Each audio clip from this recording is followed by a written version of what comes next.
Let me introduce our first speaker, Corey Smith. You probably know Corey Smith from Sitecore Lunch, and I'm often visiting Sitecore Lunch. It takes place on Friday, 12:15 of Eastern time. Yeah, that's Eastern time.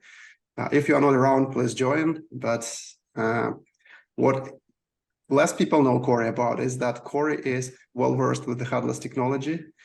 And that's what Corey is going to share with us now. So Corey, it's all yours. Thank you, Martin. All right, so let's get started. I'm going to cover tips and tricks for Next.js and Sitecore Headless.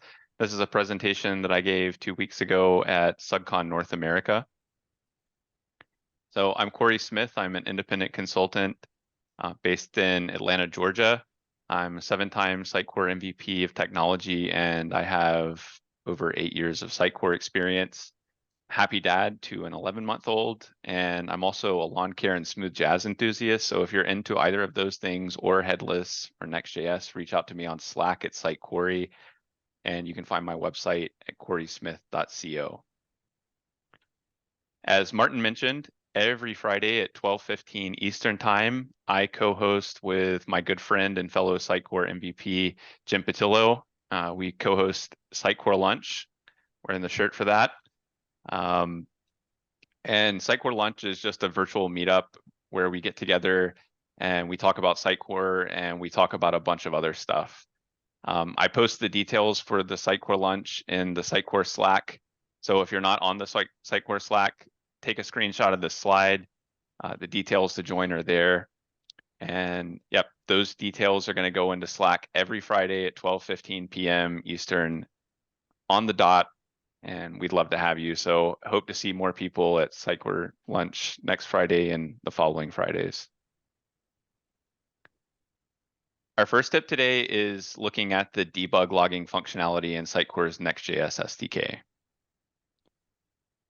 So Sitecore's Next.js SDK ships with extensive debug logging functionality. It's provided by an NPM package called debug.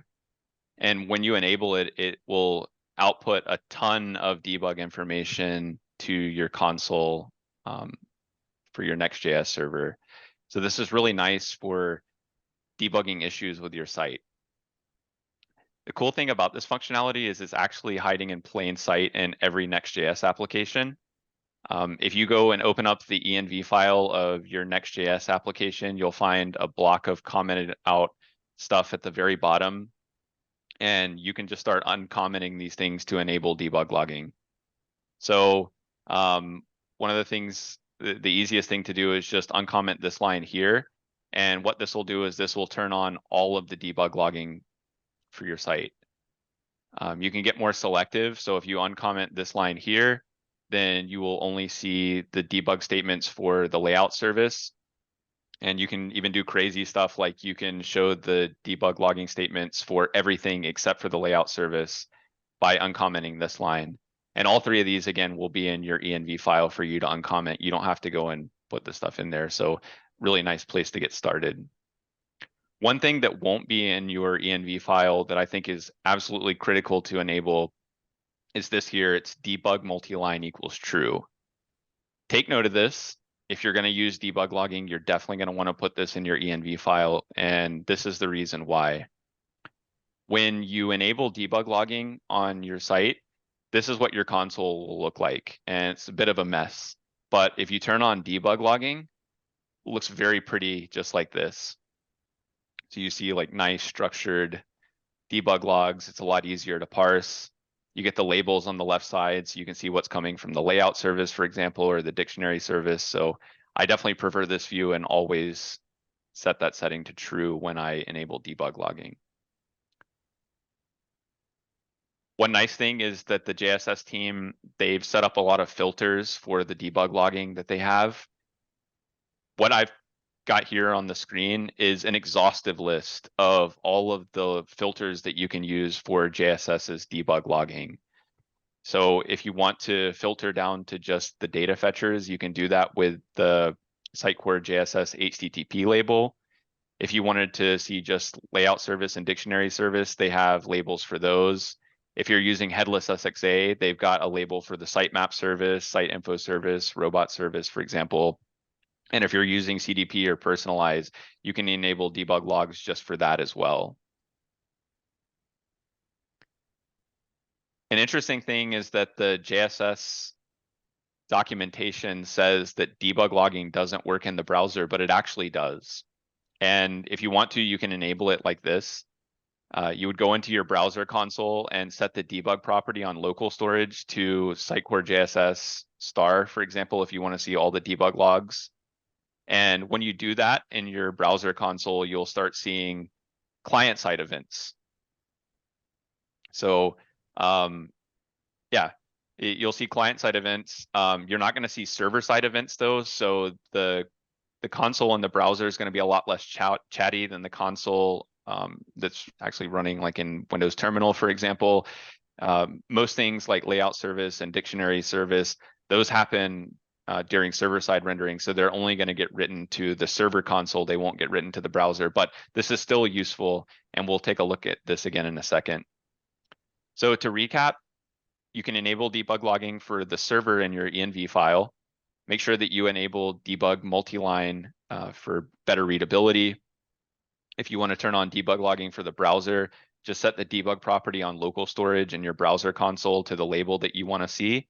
And another cool thing is that you can use the debug function to set up your own namespaces and do your own debug logging in your components. I'm not going to go into that, but if you want to look into it, check out the debug package documentation on npmjs.com. And Sitecore has really good documentation around debug logging as well. These are both really good resources for that. Our next tip, we're going to look at data fetchers provided by the JSS libraries.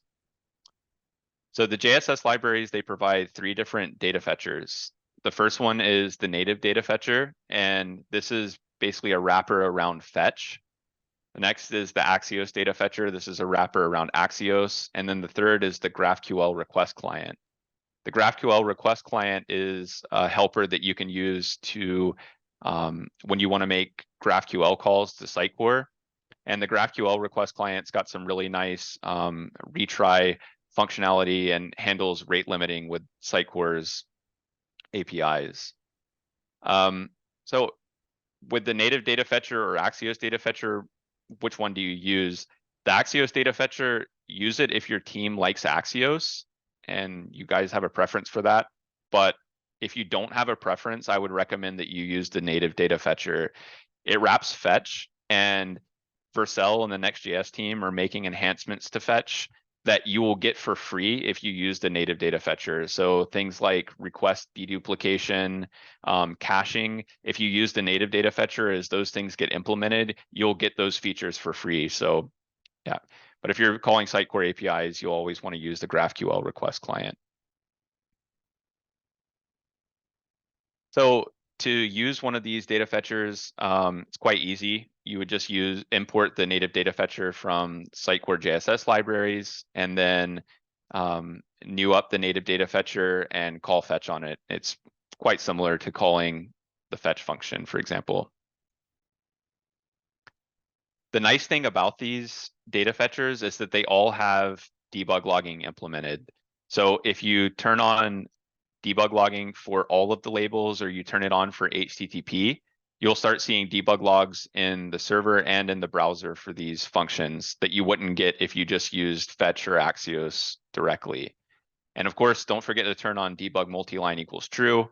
And when you do that, you'll start seeing requests that are made by those data fetchers and their responses show up in your server console. Likewise, if you go and turn on debug logging in the browser by setting that debug property to the label you want to see on local storage, then you'll start seeing those requests and responses output to the browser console as they're made on the client. So to recap, use native data fetcher instead of fetch, use the Axios data fetcher instead of Axios, use the GraphQL request client to call Sitecore GraphQLs, and the really cool thing about these is that you get the debug logging for free when you use them. So next, we're going to look at component level data fetching. This is a really cool feature that the JSS team has implemented. You don't get this in a vanilla Next.js app. So let's start by looking at a typical data fetching scenario. This is a really simple component, content block component, and what it's doing is it's making an API call. If you're making an API call in a React component, you're usually going to use this combo of the use state and the use effect hooks. So you'll declare some state using the use state hook, and then in the use effect hook, you'll use fetch or Axios if you want, and make an API call. And once that API call finishes, it'll set the state, and yeah, then you can start doing something with the API data. While you're waiting for that API call to execute, you might display a loader, something like this, and then once it's finished, you'll show your data from the API. This is a very standard pattern. If you've done any API calls in React, you've probably used this. One of the biggest problems with it is the use effect hook.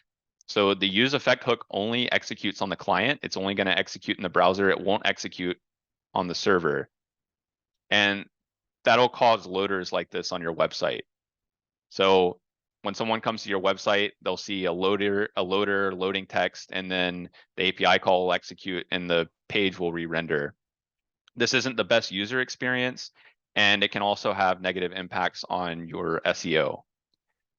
Next.js is really nice because it's got a solution for this, but the solution's at the page level, and it comes in the form of two methods, one called get static props and get server-side props.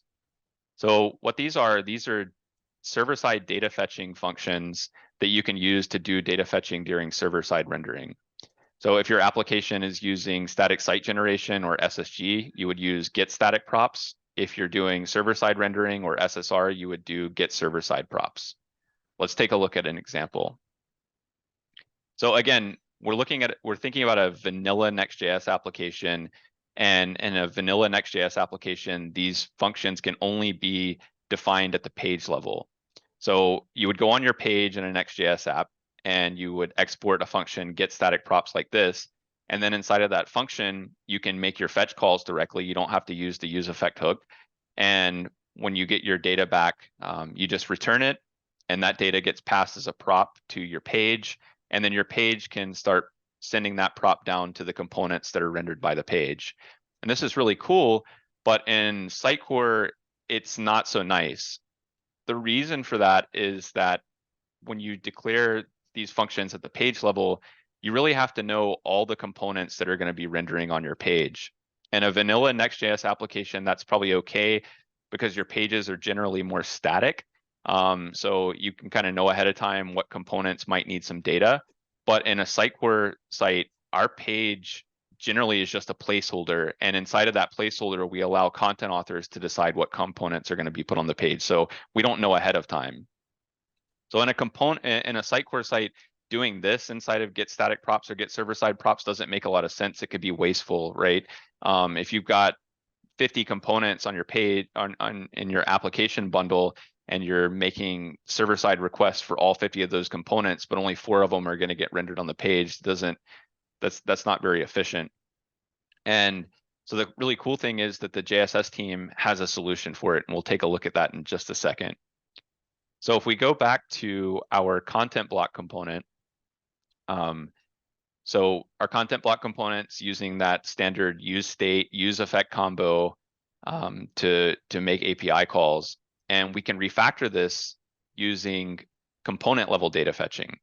So in a Sitecore JSS Next.js application, we can actually declare get server-side props and get static props at the component level, not at the page level. And it works just like it does in a vanilla Next.js app at the page level. You can go and make your API calls just like you would return the data from the API. And then magically, the JSS SDK is going to pass that data from the API down to just your component, and then your component can render that data. And there's really nothing to show here. It's quite nice because now your component is totally SSR'd. There won't be any kind of loader if you follow this pattern. However, it's not all sunshine and roses. There's a big thing to keep in mind when you use this functionality in a JSS app. So the page level get static props and get server-side props are excluded from the client bundle, which makes sense. That's code that only executes on the server. There's absolutely zero reason to send that to the browser. Due to this, Vercel recommends in the Next.js documentation that you can do things like you can access client secrets, you can make database calls directly, you can have client or connection strings inside of these methods, no problem, because those methods are not going to get shipped up to the browser. However, you cannot do that in a JSS application, because in a JSS application, if you put secrets, if you put connection strings and the component level get static props and get server-side props, they won't get excluded from the client bundle. This is a bug in JSS. So I want to stress that if you're using component level get static props or get server-side props, you cannot, as of today, put sensitive data in those functions. And if you have that in your application, you can go check your production site right now and guaranteed you've got connection strings in your client-side bundles on your production site. So don't do this. Be careful. Use get static props in your components. Use get server-side props in your components. Just do not put sensitive data in them. I still think even with this bug that it makes a lot of sense to use this functionality in your applications, because it's nice to keep your server-side data fetching close to your component code instead of having that tucked away in the page. I also believe that the JSS team is going to get this fixed. So I've opened an issue on the JSS repo that you can follow along here if you like. It's that first link. And yeah, I think they're going to get this fixed. I have on that issue actually proposed a workaround so that you can force those methods not to get shipped out to the client bundle. It's a little bit of manual work, but it works. Sitecore's got really good documentation on the client side or the component level data functionality, and then Vercel's got really good documentation around it as well for the page level that you can learn a lot from. So check all these resources out. So let's go from the server side to the client side and look at some data fetching libraries that can supercharge client side data fetching. There are two different data libraries that are quite popular. One is called React Query and the other is called SSR or SWR. Both of these are really awesome libraries that kind of take some of that ceremony of the use state and use effect hooks away when you want to make API calls. So if we go back to our example before of the content block where we're using use state and use effect. Again, this is very standard in React. When you want to make API calls, you declare a use state hook, get some state. Inside of a use effect hook, you make an API call. When the API call finishes, set the state, maybe show a loader while it's loading. When it finishes, show your data from the API. But I don't really like this. Like, this is kludgy. Why do I have to declare two hooks every time I want to make an API call? There's an easier way. And the first easier way is through a library called React Query. So if we go back to our content block component, this has the same functionality as we showed before, but now we're using one hook called use query from React Query. And this does a lot of really cool things. To use it, you just give it a query key. The query key will be unique to the API call that you're making. And behind the scenes, React Query will do some cool stuff with this to like pull off request deduplication. It'll do caching. And then you pass it a query function that actually goes and does the data fetching that you need it to do. Use query will then return to you a bunch of useful stuff. It'll return is loading state, which is a Boolean you can use to figure out if you're loading or not. It'll return error data, and it will return the data from your API when that's available. And so now in your component, when you're rendering it, you can just look at that is loading state to determine whether or not to show a loader, rather than looking at state and seeing if it's undefined or something kind of kludgy like that. So this is really nice. React Query is really cool, but it's not the only game in town. Vercel has their own client-side data fetching library called SWR. It stands for Stale While Revalidate. And it's very similar to React Query. They have a lot of similar functionality.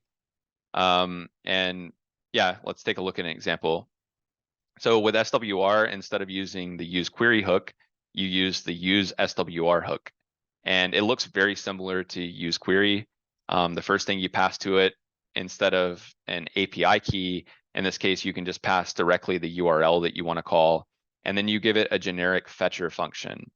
And then, yeah, this fetcher function is responsible for making calls to your API. SWR returns similar stuff to React Query, so it's going to return loading state, it's going to return some error if an error occurs, and it'll return your data from your API. And then again, you can just use that is loading state to determine whether or not you're going to show a loader.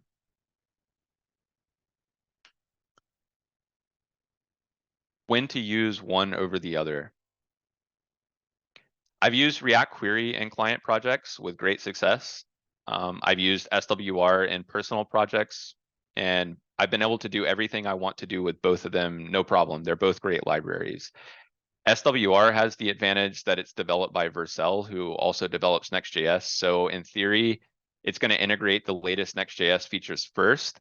But in reality, when we're working on a Next.js project with Sitecore, we're generally behind the latest versions anyways, which is something that Liz is going to be talking about with her app router stuff later. So it's probably a moot point that those newer features will get integrated, but it is nice that Next.js or Vercel has developed a data fetching library. 10stack is the company that builds React Query. They also have a Vue query. They've got a Svelte query. They've got a solid query with some other useful libraries. So if your team is using Svelte or Vue alongside Next.js, maybe you want to use React Query for consistency and data fetching. My suggestion, just look into both, decide which is best for your team. They're both great libraries. But with that said, I'm going to use SWR for the rest of the examples in this presentation. Some of the features that you'll find in both React Query and SWR are here. So all of these are in both. Both of them have a nice auto refetching feature. They have request deduplication, and we're going to look at those in a second. You can set up dependent queries with them very easily so that you can have queries where one query depends on the other and depends on the other, and they've got nice patterns for that. They've got caching implemented by default, really nice patterns for pagination and infinite scroll, and they have full TypeScript support. So one of the things that you'll notice when you start using SWR or React Query is the auto refetch. So here I've got a page with our content block component that's calling that cat fact API. And every time I click in and outside of the browser window, API calls get made automatically. And this is a really cool feature because it makes sure that your users will always have the latest data when they tab in and out of your application or when they the browser gains focus. But another really cool thing that's happening here, other than the auto refetching, is request deduplication. So if you went back and re-implemented this page, but you use the use state and use effect hooks, you would see a different cat fact come up for each one of those renderings on the page because they're all going to make their calls independently. But what SWR and React Query will do is they'll actually deduplicate those requests, and they'll just make that request once for all the components that render, so you only get one response, and that can improve the performance of your site. You get these features for free as soon as you start using SWR and React Query, so that's really nice. Going back to the data fetcher function that I was talking about with SWR, one really cool thing about that is you can replace it with the native data fetcher that the JSS team ships. So when you do this, you'll get that debug logging for free with SWR, and you don't have to do anything. So now your SWR calls, when they get made in the browser, you'll see your request and your response come through in the browser console, and that's really nice. So if you're using SWR, if you're using React Query, make sure that you're also combining it with that native data fetcher or the GraphQL request client. One plus for SWR is it has a browser extension, the SWR dev tools, and this is really cool because it lets you look at the history of calls that SWR has made. It lets you inspect the cache that SWR is building. So this is really nice. I don't think React Query has something similar to this for the browser. So to recap, React Query and SWR, they both simplify and supercharge data fetching code. They're both awesome libraries. Use the one that you like. Here's some further reading on all of those. So go check out their documentation and make up your mind about which one's best for your team. Okay, for this tip, we're going to look at a strategy to mock data for pages and the experience editor. And this is going to combine the last two tips. So when Sitecore developers are building an application on Sitecore, they're really developing two applications. They're building the application that the end users are going to see, but they're also building an editing experience for the content authors for them to build their pages in experience editor and pages. One thing that I stress when it comes to developing for pages in the experience editor is that these tools are just for designing layouts. They're not for testing APIs. What I mean by that is that your components and pages in the experience editor should not be making any API calls. They shouldn't be doing any kind of client-side interactivity or client-side functionality. The purpose of your components and the pages in the experience editor is just to give content authors an idea of what the page might look like when it's delivered to the end users. So if your components depend on API calls, they should be serving up some just generic mock data. They shouldn't actually be calling APIs in either of these tools. And the reason for this, particularly with the experience editor, is that client-side rendering and React re-renders will break experience editor functionality. So if we go back and look at the content block component from before, I've rewritten this a little bit, but imagine that we're using SWR in our component and we're calling an API.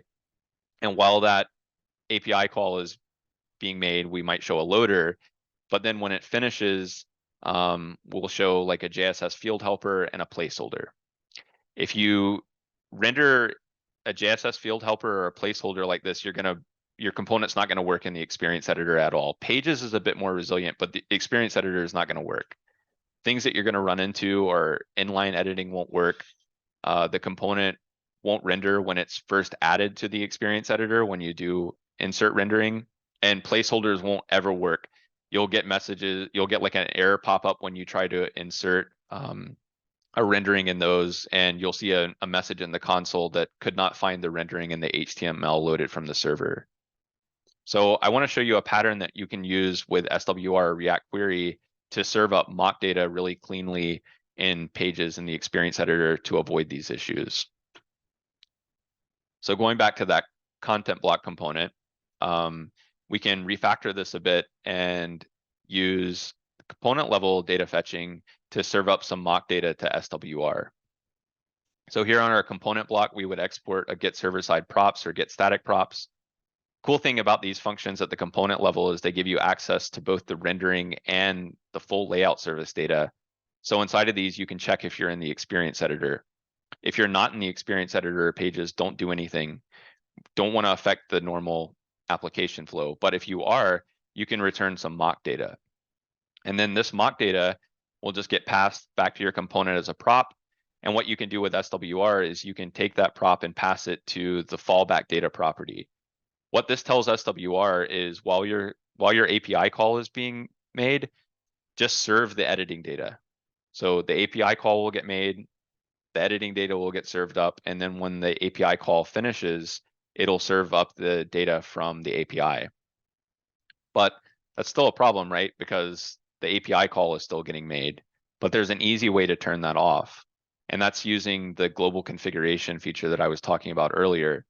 So you can go to your Sitecore page in your application, and when you go there, you can declare an SWR config element And this will set up global configuration for your application. What you can do in this global config is disable things like revalidate on focus and revalidate on mount when you're in pages or the experience editor, and then API calls won't get made at all. And this combined with what I showed before, where you're getting mock data from get server side props or get static props, will ensure that those functions are always serving up the mock data in pages in the experience editor. The client side calls aren't getting made, but when you're not in the experience editor, the regular client side calls will get made. So to recap, don't call APIs in pages or the experience editor. Client side rendering of JSS field helpers and placeholders are going to break experience editor for sure. Make sure that you use get static props and get server side props in your components to return API mock data. One cool thing about this is once the JSS team fixes that bug where those functions are getting included in the client side bundle, once they fix that, your mock data won't get up to the end users either. You kind of get that, you get that tree shaking for free. That's really nice.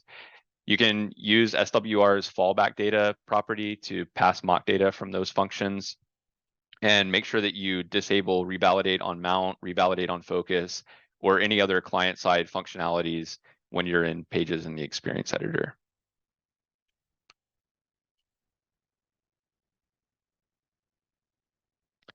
Our next tip is a bit easier than the last ones. This one is also talking about the experience editor, and it's just always define a root element. So this is something that applies way back to the MVC XSLT days, but it still applies with Next.js. And that's that when you're building your components, you need to make sure that you're defining a root element.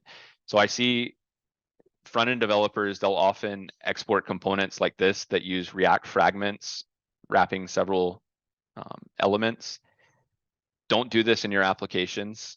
If you do it, styles will get broken in the experience editor and pages. Inline field editing won't work properly on insert. Placeholders won't work properly. It's very easy to fix. Instead of using React fragments to wrap your entire component, make sure that you always have a div or a span or one other single element to wrap your component.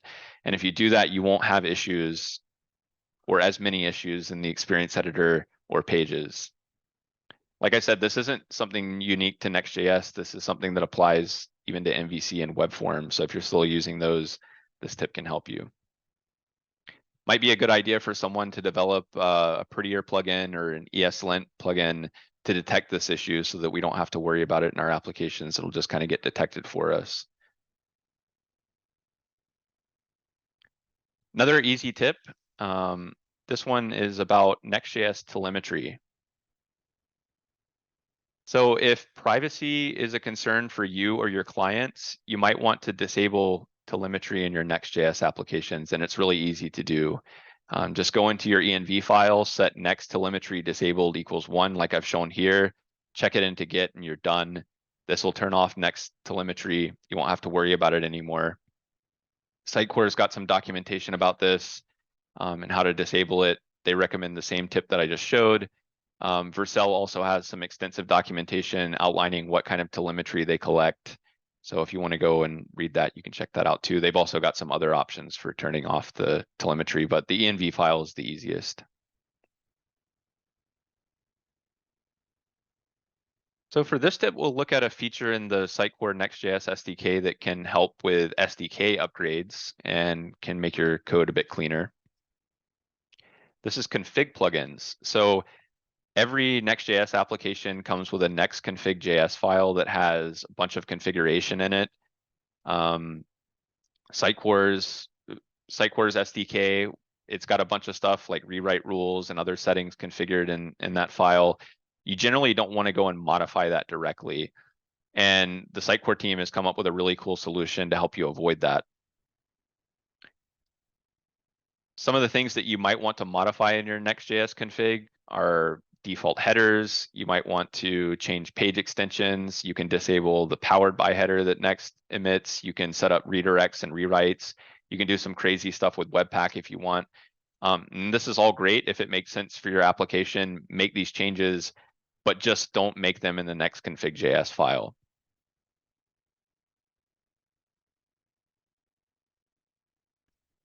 The way that you would make a plugin is you would go to the source lib next config plugins folder, and you can drop JavaScript files in this that look like this. So what you do is instead of modifying your next config directly, you can go and change settings to the next config here in one of these files. And here's a really simple example. Say that you wanted to turn off the powered by header that Next emits with all of its pages. Normally you would go into the next config.js and you would set powered by header to false. But instead you can make a config plugin called powered by header.js, go drop that in the next config plugins folder. And then the next time that your application is built, this config plugin will get merged with all the other ones and the powered by header will get turned off.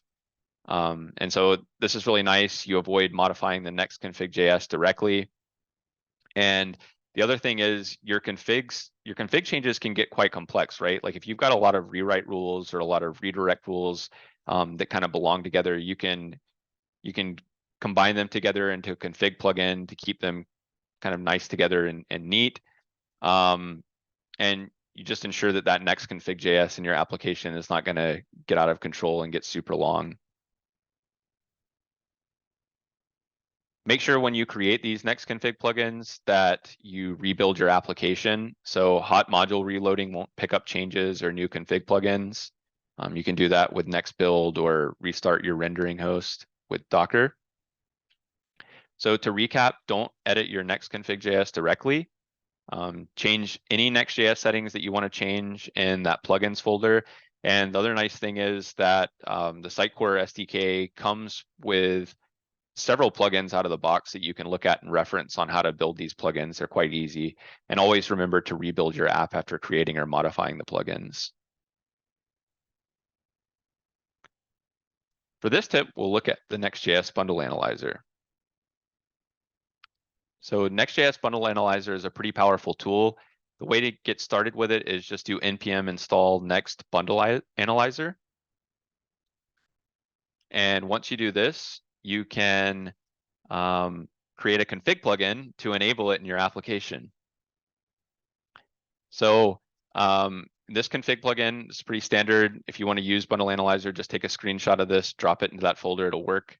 Couple of things you'll want to look at. Number one, bundle analyzer has some properties that you can set. First one is enabled. Vercel recommends that you turn this on and off with an environment variable called analyze. So you can set that up. Something that I recommend that you do is set open analyzer to false. If you set this setting to true, every time your application builds, new tabs will open in your browser for all of the bundle analyzer pages, and that'll be 3 each build. So within a couple of minutes, you'll have like 1,000 tabs in your browser. It's quite frustrating. So just set open analyzer to false out of the gate. Then in your env file, if you've opted to turn it on and off with that environment variable analyze, you set that to true. And after that, on your subsequent builds, bundle analyzer will write some files. One of them will be for the client side bundle. It'll go to the next analyze client.html file. And then the other one will be the server side bundle, which will be this node.js HTML file. And when you open those pages up, this is what they'll look like. So we're looking at the client side bundle here, and it's kind of cool. It breaks up all of your chunks that get served up to the client. So you'll see main.js, 404.js, your page route, you'll see the app route. And if you look inside of these, you can see what's taking up the most space in these bundles. So you can see that node modules, unsurprisingly, is taking up the most space in the page routes. You can see your components as well. They get included in those bundles, or in those chunks rather. There's also some things that you can turn on and off on these pages. If you want, you can go to the sidebar and you can zoom in on particular chunks. So like if you want to look at the page route, you can look at it and get a closer view. You can see again that the node modules are taking up most space for this chunk in a standard SDK. Here are the Sitecore libraries. They're taking up a pretty good amount of space as well. And then all the components that are getting included, you can see those too. So that's the client, that's looking at the client side bundles and looking at that page. The server side bundle looks quite a bit different. You can see one of the first things you'll notice is that all of the chunks on the server side, they've got this document.js in them. And we didn't see this in the client side bundles. The reason for that is document.js only executes on the server. So this gets split out of the client side bundle that goes up to the browser. And speaking of that, the way that I found out that those component level data fetching functions are getting included in the client side bundle is because I included a 5 megabyte mock JSON file in one of those functions one time and fired up Next Bundle Analyzer. And when I looked at the client side bundle, I saw my JSON file show up in the client bundle. And I was like, wait a minute, this is not supposed to be here. Those functions are supposed to get split out from the client side bundle and they didn't. So I call that out just to show that this can be a really useful tool for diagnosing issues with your bundle sizes and seeing why things that are getting included there that shouldn't be are actually getting included. So definitely use this tool and go check out your bundles right away. See, you might be surprised at some of the things that are getting included. So to recap, use the Next Bundle Analyzer to diagnose bundle size issues and enable it with a config plugin. Next has got some really good documentation on it. You can check that out here.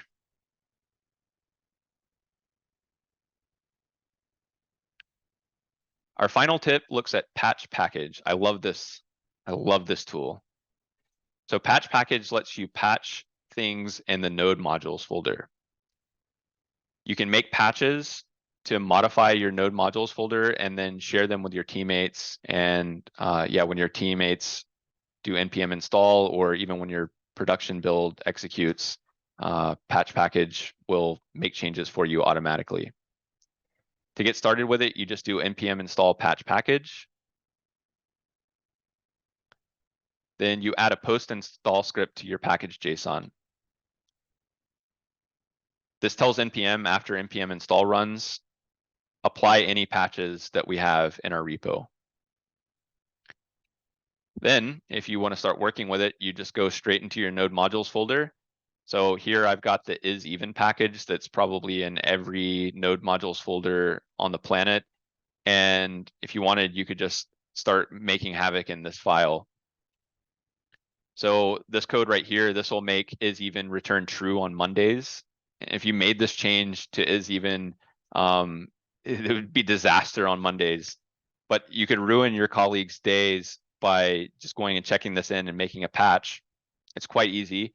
Just make this change directly in the node modules folder, and then switch back over to the console and run npx patch package and give it the module name. In this case, it would be is-even. And what patch package does is it'll go and it'll pull down a clean install of is-even, and it will diff that against your node modules folder's is-even copy, and it'll create a patch for it. And that patch will get put in the patches folder of your repo. One really nice thing is that when you run this command, you can also run this create issue command. And what it'll do is it'll take you straight to the GitHub repository for that package so that you can create an issue. And I recommend that you always do this when you create a patch. Don't just create patches without sharing them with the repo maintainers. The patch will look like this. It'll get created in your patches folder. Sometimes they look nice, sometimes they don't. And then you check that in to share it with your teammates. And then the next time people run npm install on your repo, the patch will get applied after npm install executes. And yeah, there you go.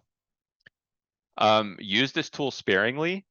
This is a powerful tool that can easily be abused. I am not telling you to go and do all of your programming in node modules, but practically speaking, we work with packages that aren't maintained anymore. So sometimes you have to go fix them. Patch packages is a good way to do it. Sometimes you can't upgrade a package for some reason. So for example, if you couldn't upgrade the Next.js library in your repo, but the Sitecore JSS team fixes that component level data fetching issue, you can go find what changes they made, apply them directly to your node modules folder, create a patch, and there you go. You get the benefit of their fix without actually having to upgrade that package. So use patch package to modify node modules. Patches will get created in the patches folder of your repo. Please use this sparingly. Documentation is here. Really nice tool for you to use. And that's it. I don't know, Martin, do we have time for questions? This highly depends on your time. I know you are traveling to Japan next morning, so if Yes. you can devote us 5 minutes for the questions, if there are any, that would be really appreciated. So guys, if you have any question to Corey, just step in and ask.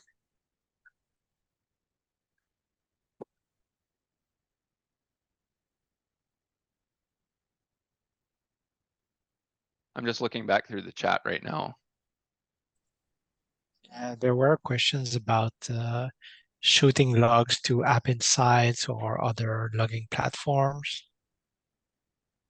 Yeah, Yes, so there was question in chats. I can throw the exact solution about App Insight if you like. Oh, sorry, Corey, I interrupted you. yeah, if you've got a solution, that's great. When you use the native data fetcher, so let's see.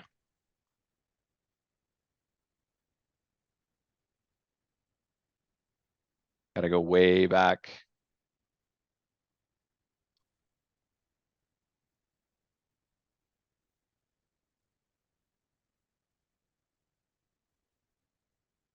So when you new up the native data fetcher, I didn't show this, but there are some parameters that you can pass to the constructor, and one of those is your own debugger. So yeah, I mean, in theory, like you could pass your own debugger that writes to App Insights or some other logging utility when you new that up and use it that way. And that's also how you would use your own labels with native data fetcher. You would take advantage of that debug parameter on the constructor.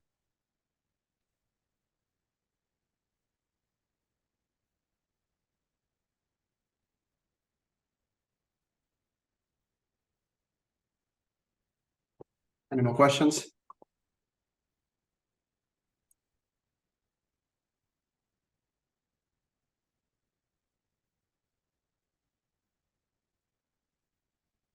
People like patch package. Okay. All right, that's it. On to Jeff. Great presentation, Martin. Thank you. Thank you. Okay, if there are no more questions,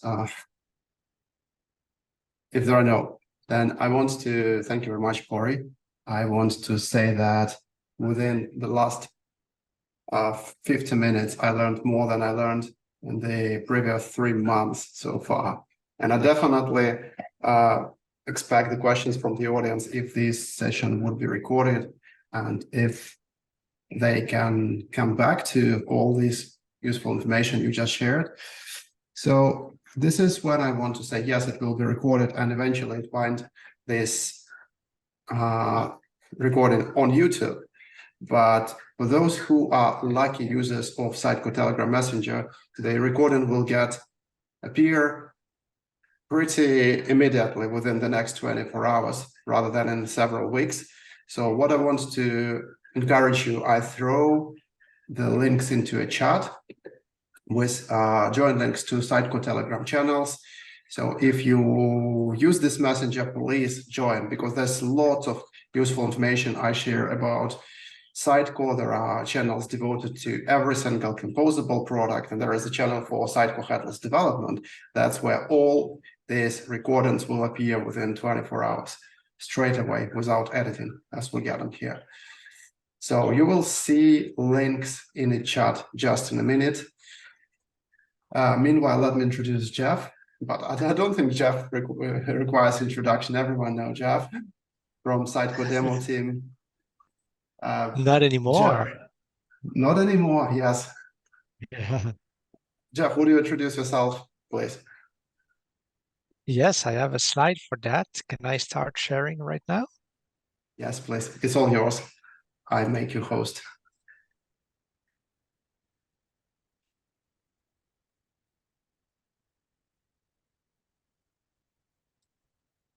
All right.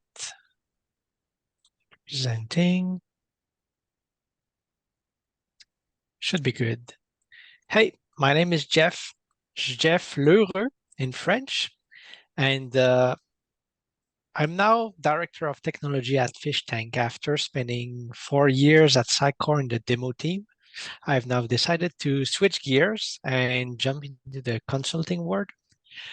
So as I was working at Sitecore very recently, I'm not a Sitecore MVP anymore, but I was in the past. But I'm currently a Coveo MVP, so that's okay. But I work hard. Giving that presentation is one of the key aspects to get back to the Sitecore MVP circle. So today's agenda will be about Storybook and JSS. So I'll do a small introduction about the history of JSS and the difference between code first and Sitecore first development modes for the JSS projects.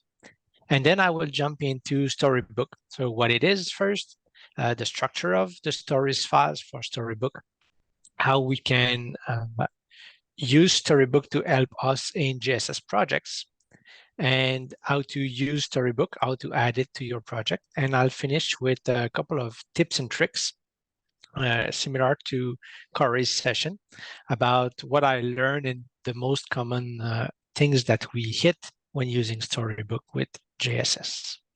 Let's get started. So code first and Sitecore first. There's a big difference between both. So code first mode for Sitecore JSS doesn't need a Sitecore instance.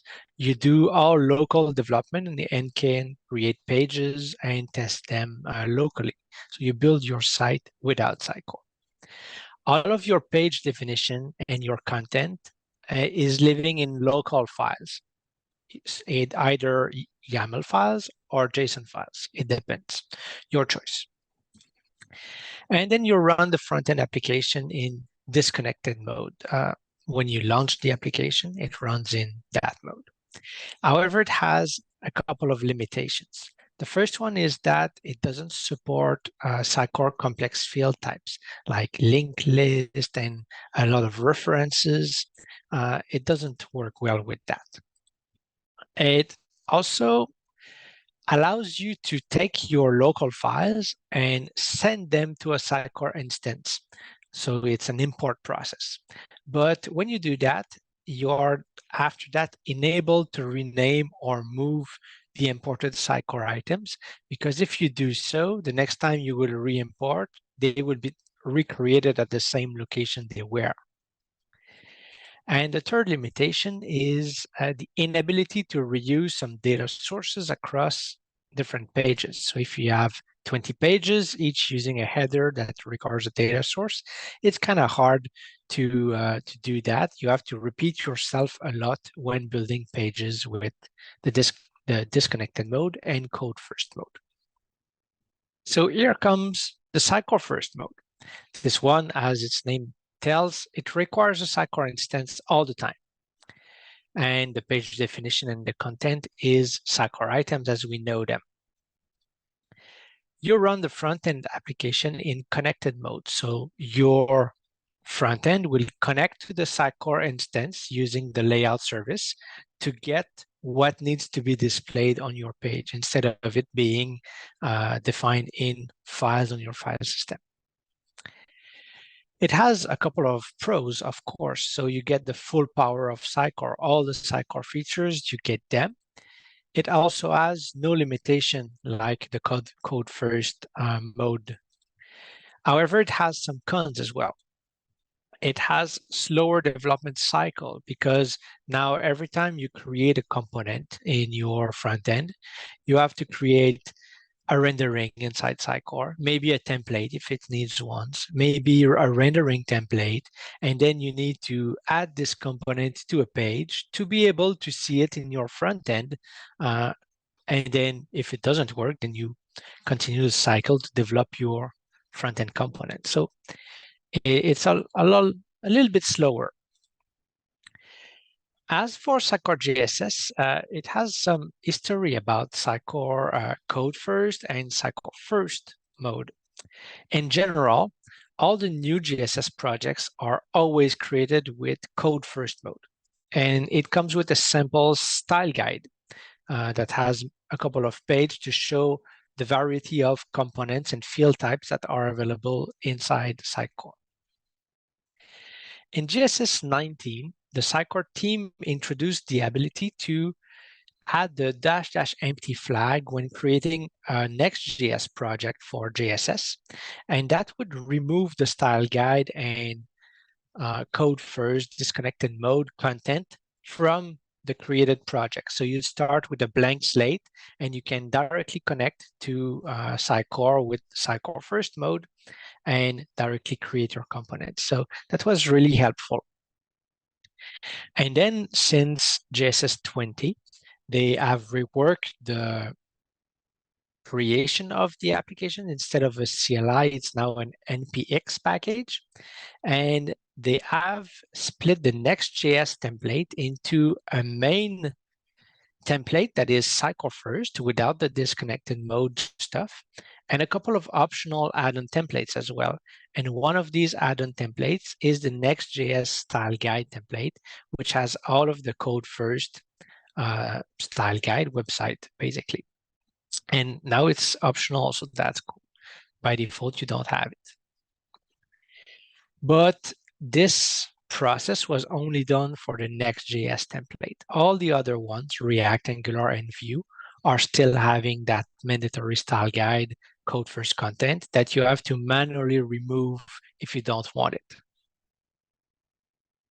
So today I will do this presentation with a project with JSS. I created it for this presentation with the templates Next.js and Next.js SXA. Next.js SXA is an add-on template that adds all the headless SXA features to your front-end application, like the redirects, the sitemap, things like that. It also adds a couple of pre-built components, like rich text and a promo component and things like that, that are available also on the Sitecore SXA side. So they go hand in hand. And I didn't start this application in the front end. I just used Storybook for this. So when you start the application for the first time, it runs a bootstrap script that creates temp files in your project structure. So these needs to be created for Storybook to work. So it's a good idea to run the bootstrap script yourself if you're doing so. Storybook, what is it? So Storybook is an open source tool that gives you an interface like we see on the right side. It allows to develop, test, and document all your front-end components in isolation between each other and without being on a page as well. So each of the components get stories. So that's the blue packages, like content block is a stories. It's defined the content block component. And inside of my content block component here, I have the docs and I have a couple of story for that component. So each of them is defined by a bookmark icon. So that's really it. And it has a ton of plugins as well to do a lot of things, but I will focus on the main things about Storybook. It's very good for the documentation part, for example, to document each of your component, what are their properties, how they interact. And it's very good for a design system, for example, where you have a button in all of its states and all of its variants, so you can see them all in the documentation. And all the stories are good to test edge cases and common cases as well, test the functionalities of each of your components. We will see how it works with JSS in a moment. Before that, let's see the structure of a stories file for Storybook. So by default, all the stories are created in the src/stories folder of your project, and they are outside of the components. It's important for JSS these days because of the plugins that generate the component factory. If you put your stories with your components, they will be picked up as components as well. They will be added to your component factory. It will become a mess. It's better to keep them separated. The first part of the stories file with the imports and the different constants that are there is for the setup and options. It creates a title for the story, which determines where it is going to be displayed in the left navigation in Storybook, as well as some parameters to have the layout centered here, to have the auto documentation, things like that. And then the next part at the bottom is where you export your stories for this component. And by default, in all the examples, there's one exported cons or story like this, but you can have as many as you want. Like my content block example in the previous slide, there were like 6 or 7 different stories. Each of them were an exported const that was a story and with different arguments. In the context of JSS, all of our components often are using the component props that are with JSS. So they get a rendering object, a params object, and more often fields as well. So these are classic things you would put in the args of your different stories. So how can Storybook helps with our job as Sitecore JSS developers? First, it will help front-end developers to develop and test their JSS components when running their project in Sitecore first mode, but without having to run Sitecore. The good thing is that you can mock all your data in Storybook, and you don't even need to run the Sitecore backend in the containers or in IIS or connect to a Sitecore instance that is running outside of your computer. I already said that, but it allows to define the mock data sources, mock data to test different edge cases and common cases for all of your components. It allows to shorten the front-end development feedback loop by a big margin. It's using auth module reloading. So as you change your code, you just look on your other monitor and it's already updated and you see the results. It's as fast as if you develop locally in a disconnected mode. And also it allows the front-end developers to use non-Windows computers to avoid running Sitecore on their computers. They can use Mac, Linux, whatever they want. It's genius. To add it to your project, it's very easy. There's now an npx script, Storybook latest in it. It will auto-detect your type of framework, your project, your language of choice. So for me, it detected that it was a Next.js application using TypeScript. So it created all the right files, imported the right packages, created the good NPM scripts, and everything was set up and working after running this call. When you run this command, it creates some sample components and sample stories in the stories folder, a button and a couple of other ones that they are good to learn how it works. But for me, for this presentation, I wanted to get rid of them and replace them by stories to test my JSS components. So a quick comment to remove all of them. And then you can run Storybook with the script they add to your package.json, npm run Storybook. And voila, you have your interface. Whoops. My first tips and trick for today will be to help you create a stories file for each of your new JSS component.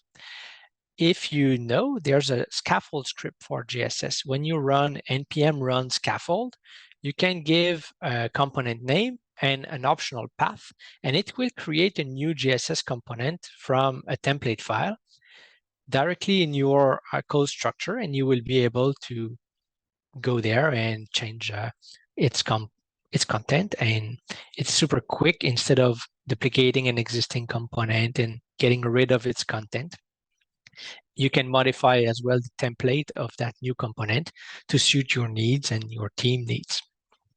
So wouldn't it be nice if a stories file would be created automatically in the same component path, but in the stories folder when you'd use that command? And this is possible. It's nice that with JSS 20, they have reworked the templating and scaffolding to be a plugin system as well. So the first thing we need to do is to create our stories file template. And that's the stories src.ts file that I'm showing here. And the big part is that big return from line 2 to 31, 32. It's really the content that my Storybook stories file will have. So it's similar to the one that I showed before, the complete one. It just replaced the component name and the component path here and there. And in the line 20 to 29, this is where you put the regular GSS component props, the rendering with its component name and the params, etc.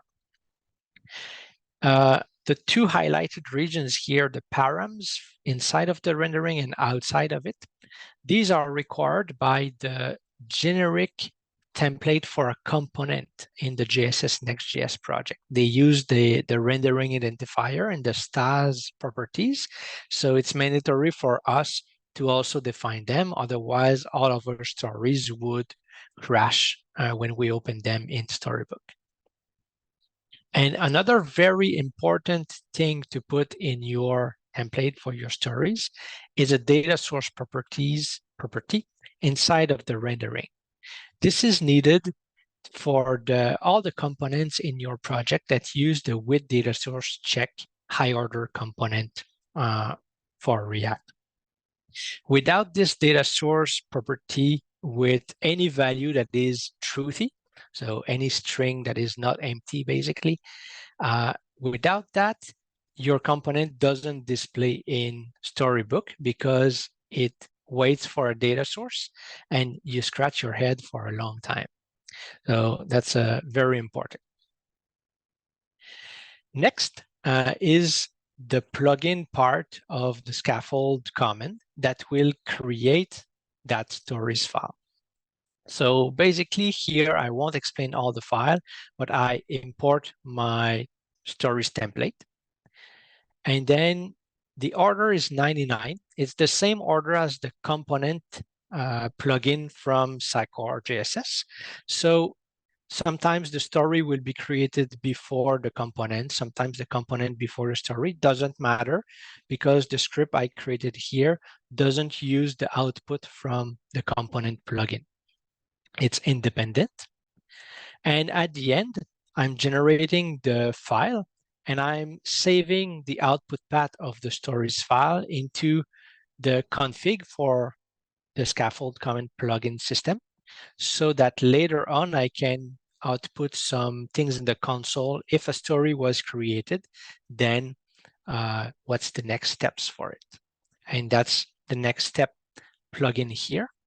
It has that condition. If I have a story, then output, hey, here's where your story is and how to modify, put your mock content in there. And for this one, the order is 102 because Sitecore JSS with Next.js and Next.js SXA packages already use order 100 and 101 for two different next steps plugin. So I decided to bump by one. So my output is after theirs. The next tip is to then generate a stories file for all the existing components in the solution. Now that I can generate one for the new components, I want existing ones as well. So this one, I won't explain it in detail, but I created this script that I run just once, just to go over all of the components in the component folder. And if I don't have a stories file for them already, I create one. So in the end, I get this nice stories/components folder with a stories file for each of the components that come with the Next.js S6A add-on template. However, when I go back to Storybook, most of them are failing. Various reasons. Some of them have extra code that look for different things, fields, etc. So now my job is to fix them all. But how to identify which one are failing and which one are good? Here comes the test runner from Storybook. So I learned that doing this presentation work last week, that Storybook now have a test runner, and you can install it in your project. And you also have to install the Playwright package. And after that, you can npm run test Storybook, and it will display all kinds of errors if there's failures. But at the end, it will output which stories passed, which failed, how many passed, how many failed, etc.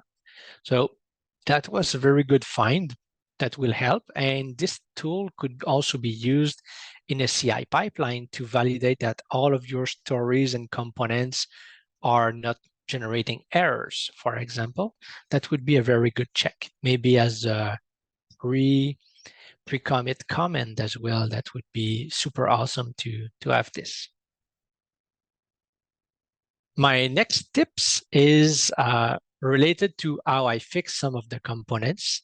It's to support any component that use the SitecoreContext. And there will be many that have a special context. If you are in the Sitecore editors, for example, display differently than when you're rendering on the live site, or just checking the root or checking different things in the context. So to do that, I will be using the preview.ts file that comes with Storybook. It's stored in the .storybook folder, and by default, it's super simple. It imports preview type and then just use it with parameters. This file is to control how the Storybook UI shows in your browser. So all the parameters here are there to modify, for example, the background color of Storybook in general and things like that. So this file is made to be extended to modify how we want the stories to be displayed, etc. The first thing I will do to fix my story, my components which use the SitecoreContext, is to rename the file from .ts to .tsx, because I want to output JSX in there. And then now that it is a TSX file, I'm creating a mock layout data. This will be all the values that my Sitecore layout data will have, including my SitecoreContext. And by default, I set page editing to false, page state to normal. I set a function that does nothing to set the context, and a null root. That's enough for me for these components to work. But as you have more complex components, you might have to add new stuff to your mock layout data, maybe including some custom attributes that you normally send from your Sitecore backend. You can add them there as well. And at the bottom, in the original preview constant, I don't touch the parameters, but I add a decorators attribute, which will be different functions that will modify or decorate all of the stories in my Storybook. So in here, I wrap every story in my Storybook with a SitecoreContext React context.provider, and I pass it the SitecoreContext from my mock layout data. And that results in all of my stories having a fake context that is enough for them to display correctly without errors when they are using, for example, page editing or page state or just the root. And the next tip is building on the last one, is to create a story to show how the component will be rendered in the editing experience of the experience editor or pages, for example. So in this one, instead of adding a decorator to all of the stories for all of them to behave as if they were in edit mode, I want to focus on a single story for a single component. Here it will be the content block component. So the first thing to do is to create a new const for my specific story. And my story name would be no data source in edit mode. That's what I want to test and see how it renders when there's no data source in edit mode. So the important part here is to set the rendering.data source to an empty string to test when there's no data source. And after that, I need to simulate that I'm in edit mode. So to do that, I'm importing the mock layout data from my preview file for Storybook. And I'm creating a custom fake layout data here, a mock, that will use all of the, that will reuse all of the existing mock layout data from the main object, but we'll rewrite the context to be page editing true and page state edit. And then I'm adding a decorator to this specific story, and I'm wrapping it with the same context, but with my new mock data. And now I don't have a screenshot, but maybe I can show you. Oh, I need to get here. I have it at the top somewhere here. And no data source in edit mode. It shows data source is required. Please choose a content item for this component.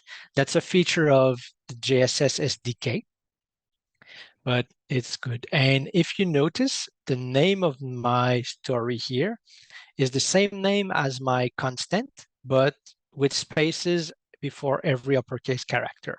So Storybook is intelligent enough to create a nice name for them based on your constant's name. So it's important to name your const accordingly. So back to my presentation here. I need to go over all of these things. All right. The next tip here will be about placeholders. So we have many components that use placeholders in our solutions, and we would like to test those placeholders and how they display when there are components in them and different components maybe. So it is a bit tricky with Sitecore JSS and Storybook about the placeholders. So for this example, I decided to use the JSS SXA template column splitter component, and I've created a story for it. So just to test the default behavior of that component, I decided to put two placeholders inside of it. So the enabled placeholders. And with trial and error, I found out that the placeholder names were supposed to be column dash prefix, then the name of the placeholder with a star, a wildcard at the end. And my definition for that story will be that in each of those placeholder, I put an array of component and I put one component in each, which will be the placeholder child component object that is defined above. And instead of redefining a big component here, I'm smart and I'm reusing the content block story that I did earlier. So I import that default content block story into this story, and I reuse all of that data on the right side, which is my content block story. So I reuse all the rendering properties, the component name, the data source, and the params. I import them in my child component.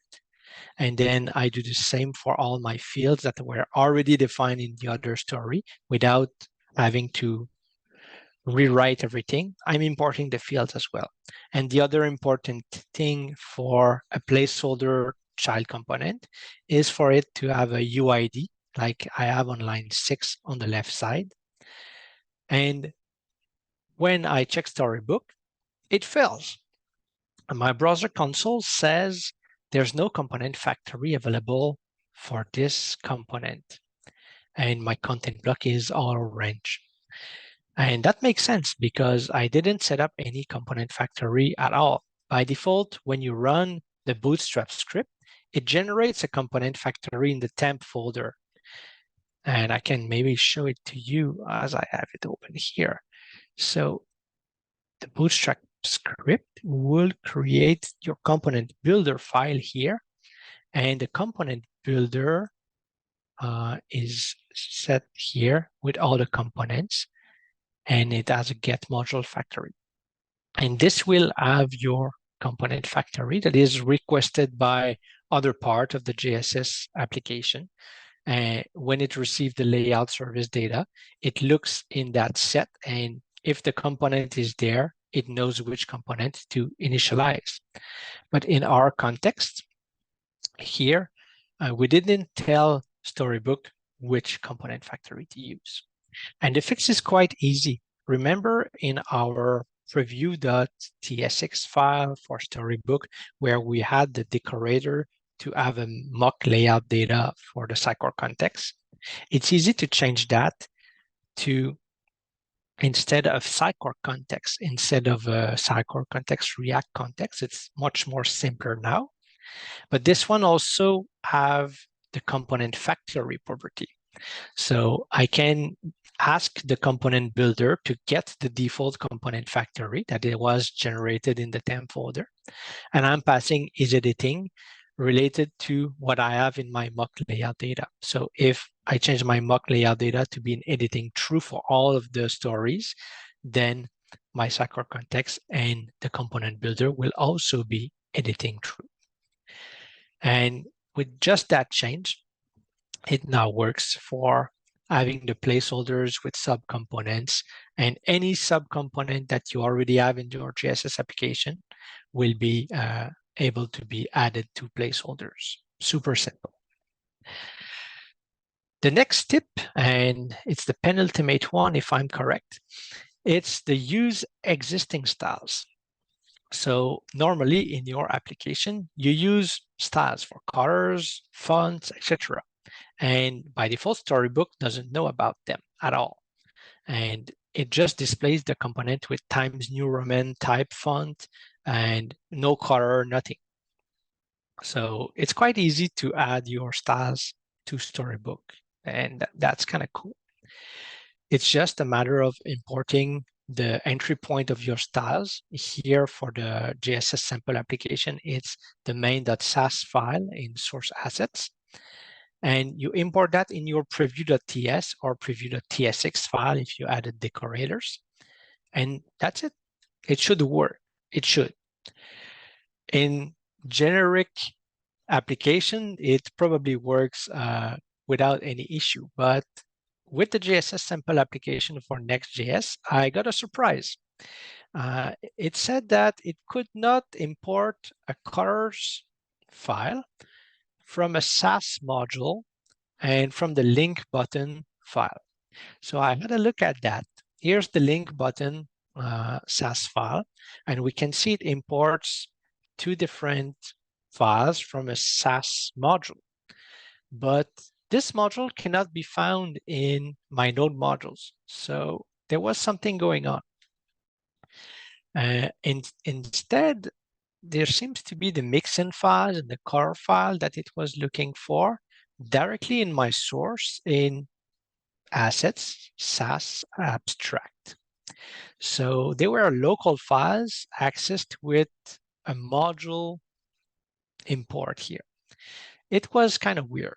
And I found the cause of that. It's because of the JSS team. They wrote a SAS plugin for the next config. As Corey explained in one of his tips, you can write any plugins you want. And it seems there's a SAS plugin there.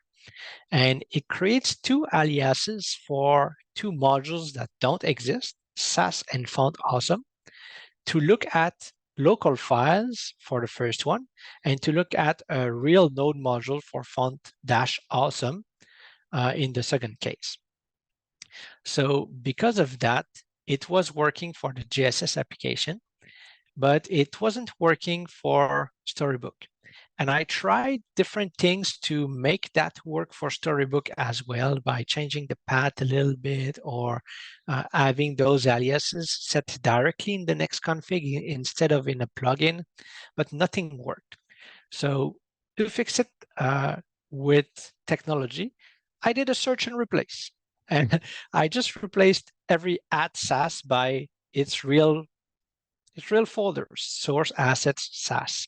And same thing for font awesome. I changed font awesome for the node module font-awesome. And it worked. On the left is the old styles, and on the right is the new styles, including the Roboto font that is used by the GSS sample application, sample components for SXA. That's it. And next, I said to myself, what if I want to change the font? So I decided to change the font that was Roboto for all the body of the style that comes with the Next.js SXA template. I changed for Syra, which is a font used at Sitecore for their main website. I just knew that by heart. And of course, it wasn't working in Storybook. And the fix for that is in the Storybook folder, create a preview-ed.html file and put anything you want to include in the head of the DOM for that Storybook UI.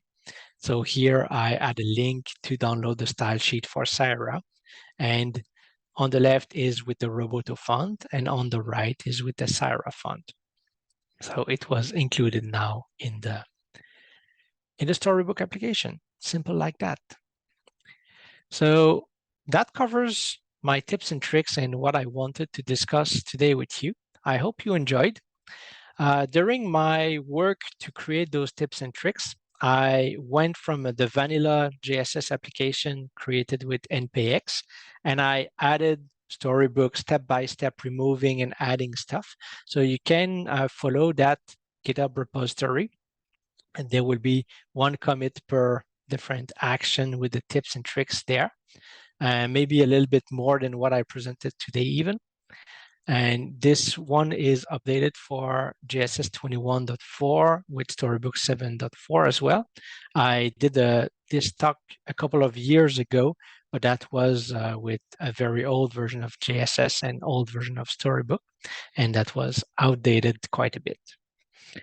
Also, you can follow me on my blog, jflh.ca, where I will be posting all of these tips and tricks independently as different blog posts over the next weeks. And I just want to thank you for your attendance today. And if there's any question, I will be able to answer them. And I'll check the chat. I don't know if you see it.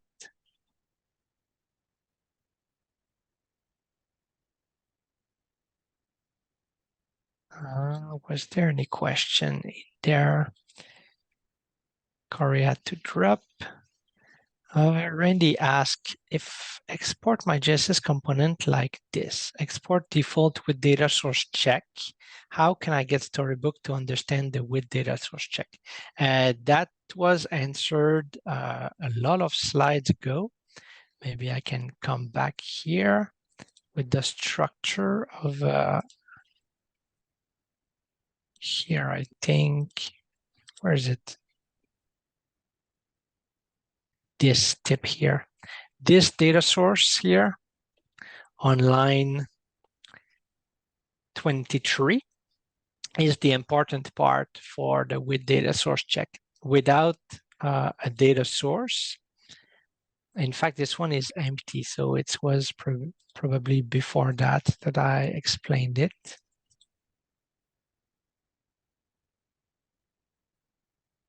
here.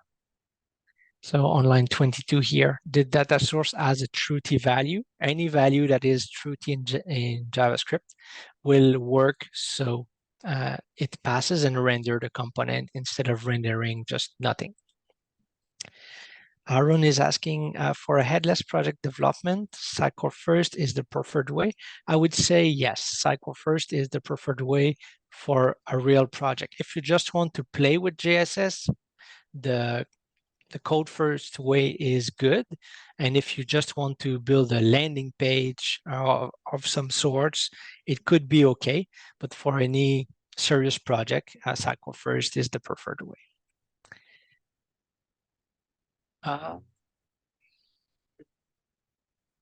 And then some people leaving. Yeah, cool. How good are the new Storybook auto docs at handling Sitecore considerations? Liz is asking. I don't know for this question. I have not played with Autodocs much. I just discovered it mainly to create this talk, but that could be something I look into and blog about in the next couple of weeks. Thank you for all the questions. Good job. I really learned something new again. So today is the day of the knowledge for me. Okay, we are approaching our final speaker for today, Liz Nelson. Liz, welcome. Liz will tell us about Next.js subbrowser, which is probably highly wanted topic from the Next.js roadmap point of view for the day. So, Liz, I'm making you a host, and it's all yours. Great, thank you, Martin. Yep.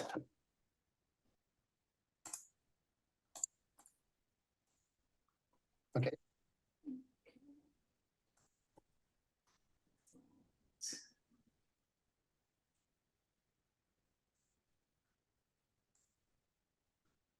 All right, can everybody see my screen? And Absolutely. cool. Is my camera flashing? Yep. Interesting. Very fun. Okay, I might just turn this off. That's crazy.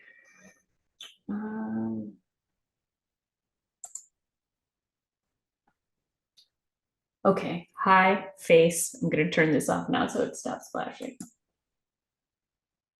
Cool. All right, we can still hear me. And can you see my mouse as well? Yes, we can. Yes. Absolutely. Okay. Perfect, thank you. All right, so this is the first time I'm giving this presentation, so let's talk about me. So I am very new to the Sitecore community. I started at Sitecore 4.5 months ago as a senior solutions architect in the professional services department. And I've been working in the headless CMS space for the past 4 years at another company. I've used pretty much every front-end framework, and it's been sort of an interesting journey coming to Sitecore. So just a few disclaimers here.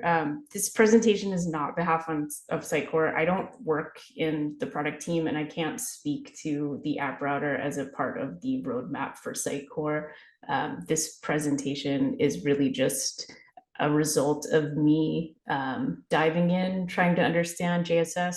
I was using App Router before I came here, and so it was with great sadness I had to lose that feature. So I have kind of put together this presentation that's a little bit about my journey of understanding JSS and thinking about how the features as they exist in JSS page router would work with the app router and new React server components and all of the features that I'm so excited to talk about.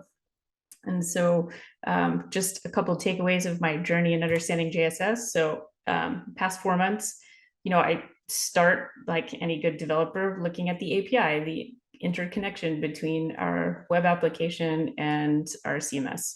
And I sort of began my journey there, trying to understand the layout service and all the other features of the delivery API, and some of the challenges there. So that sort of like split my studying into, the CMS space and then JSS and web applications. So as I sort of dove into JSS, I first started looking at routing, how routing is handled in the web application, since most of that site architecture is actually managed in the CMS. How is routing then controlled by that API output? From there, I started considering component renderings and how we get into layout presentation, which immediately threw me back into CMS world to understand headless SXA and component builder and all of the considerations regarding the editors and how they relate to the web app. And then sort of finally, I started diving into all the middleware features that add redirect and multi-site handling into the web application. And then finally, after I kind of did all that, I was like, okay, let me try to get a handle on this editing service and what it's actually doing to relate our web application to our advanced editors like Experience Editor and Pages. So I put all of that there to just sort of, this is how I approached the last 4 months. And now we'll talk about this agenda, which first, I think I want to establish like how Next.js Pages Router and JSS work together. And then once we've sort of established that model, then we can dive into React Server components and Next.js's app router and the feature set there, and then kind of combine those together into what is my ideal state of a new SDK with Next.js. So we'll start off with an anatomy of JSS. How does it work? So first, let's kind of just set up a shared vocabulary because we're going to talk a bunch about rendering architectures. And I just sort of real quick, there's a bunch of acronyms. So SSG, static site generation. This is build time creation of our web application. Server-side rendering is server runtime building of our application. Client-side rendering, which in places in this application, I say CSR or SPA, single page application, is all of the code of the web application being run on the client's browser. And then incremental static regeneration, really great strategy for giving some, per page rebuild actions for a static site. So we have some server runtime behavior, but we still get generally just cacheable built pages. And then a very funny word that is oftentimes like overused and understood in this ecosystem is hydration. Now we're going to dive into hydration like a bunch through this conversation. But one thing I sort of want to establish outright is that hydration is not about DOM updates, like Ajax DOM updates is not really hydration. Hydration, what we're talking about is kind of server side and client reconciliation of what is presented to the user. In React world, that's like rebuilding of the virtual DOM and then hydrating the HTML that is on a page. So we'll dive into that a little bit, but let's just recognize that hydration is really about kind of server and client reconciliation.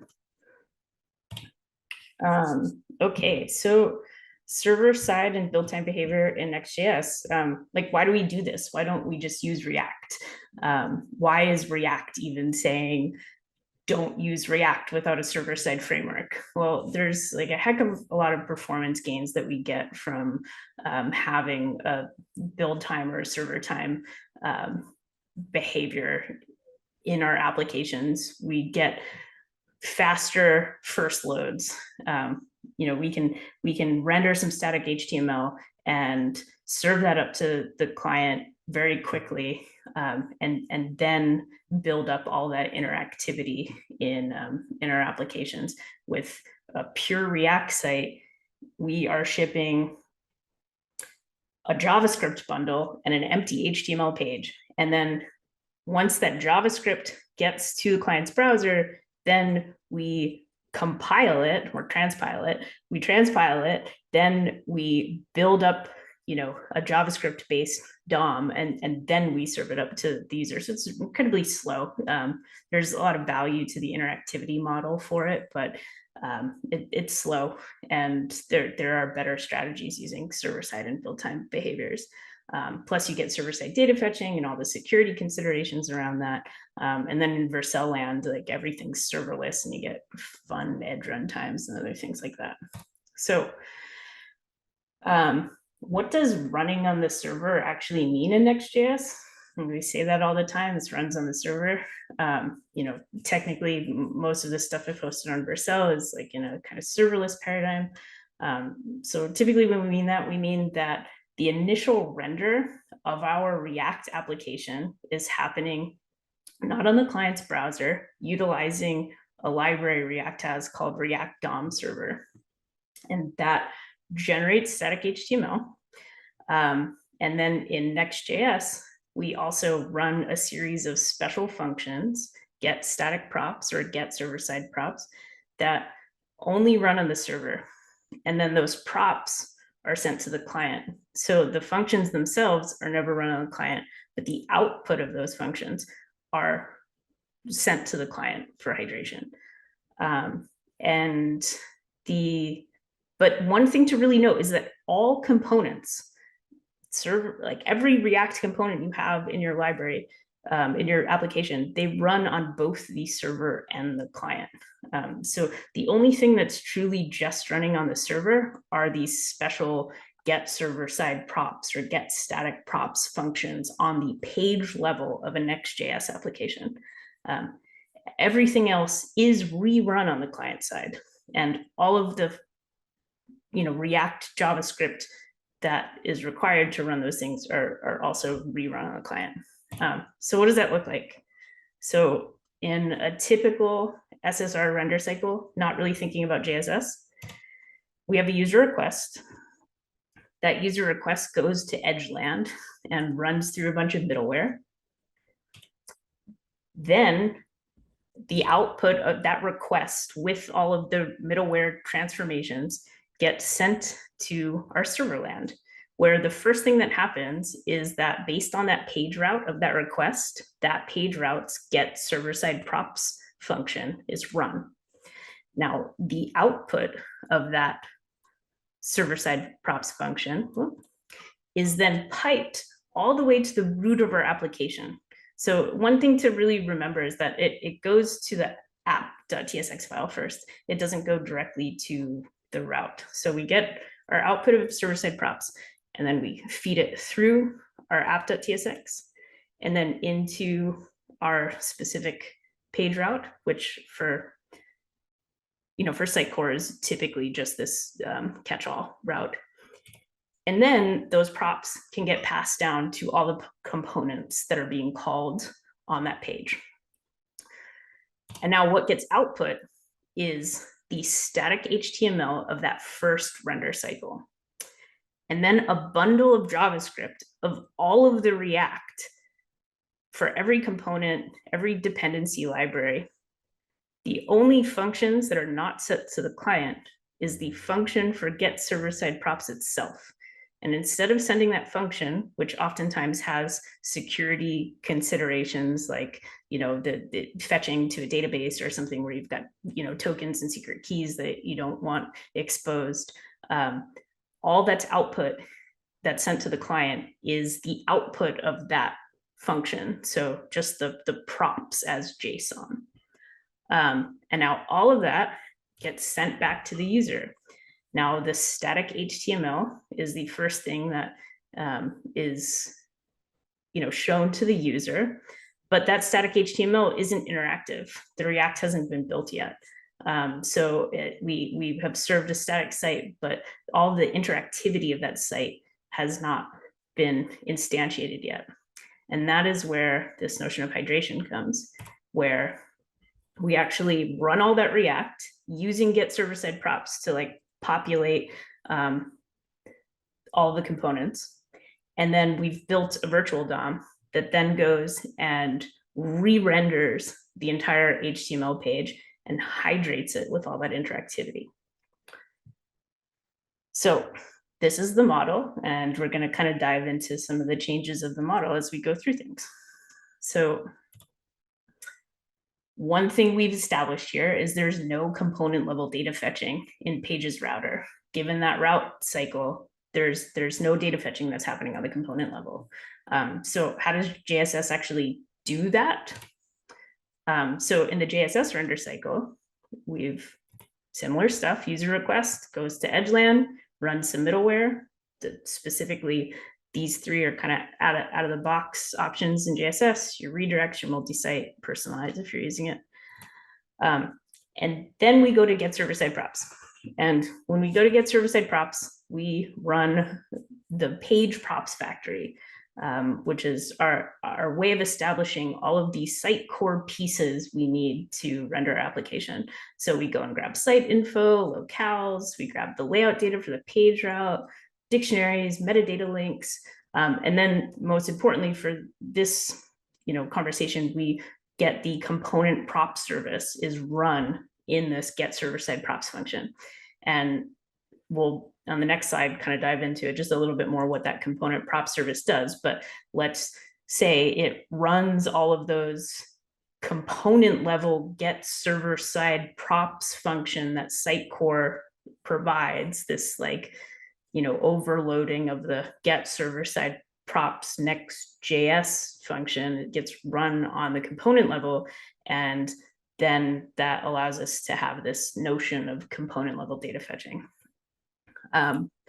Then once page props factory is done, that's the output of our get server-side props function. All of that JSON, the output of that is going to ship to the client, just not the function itself.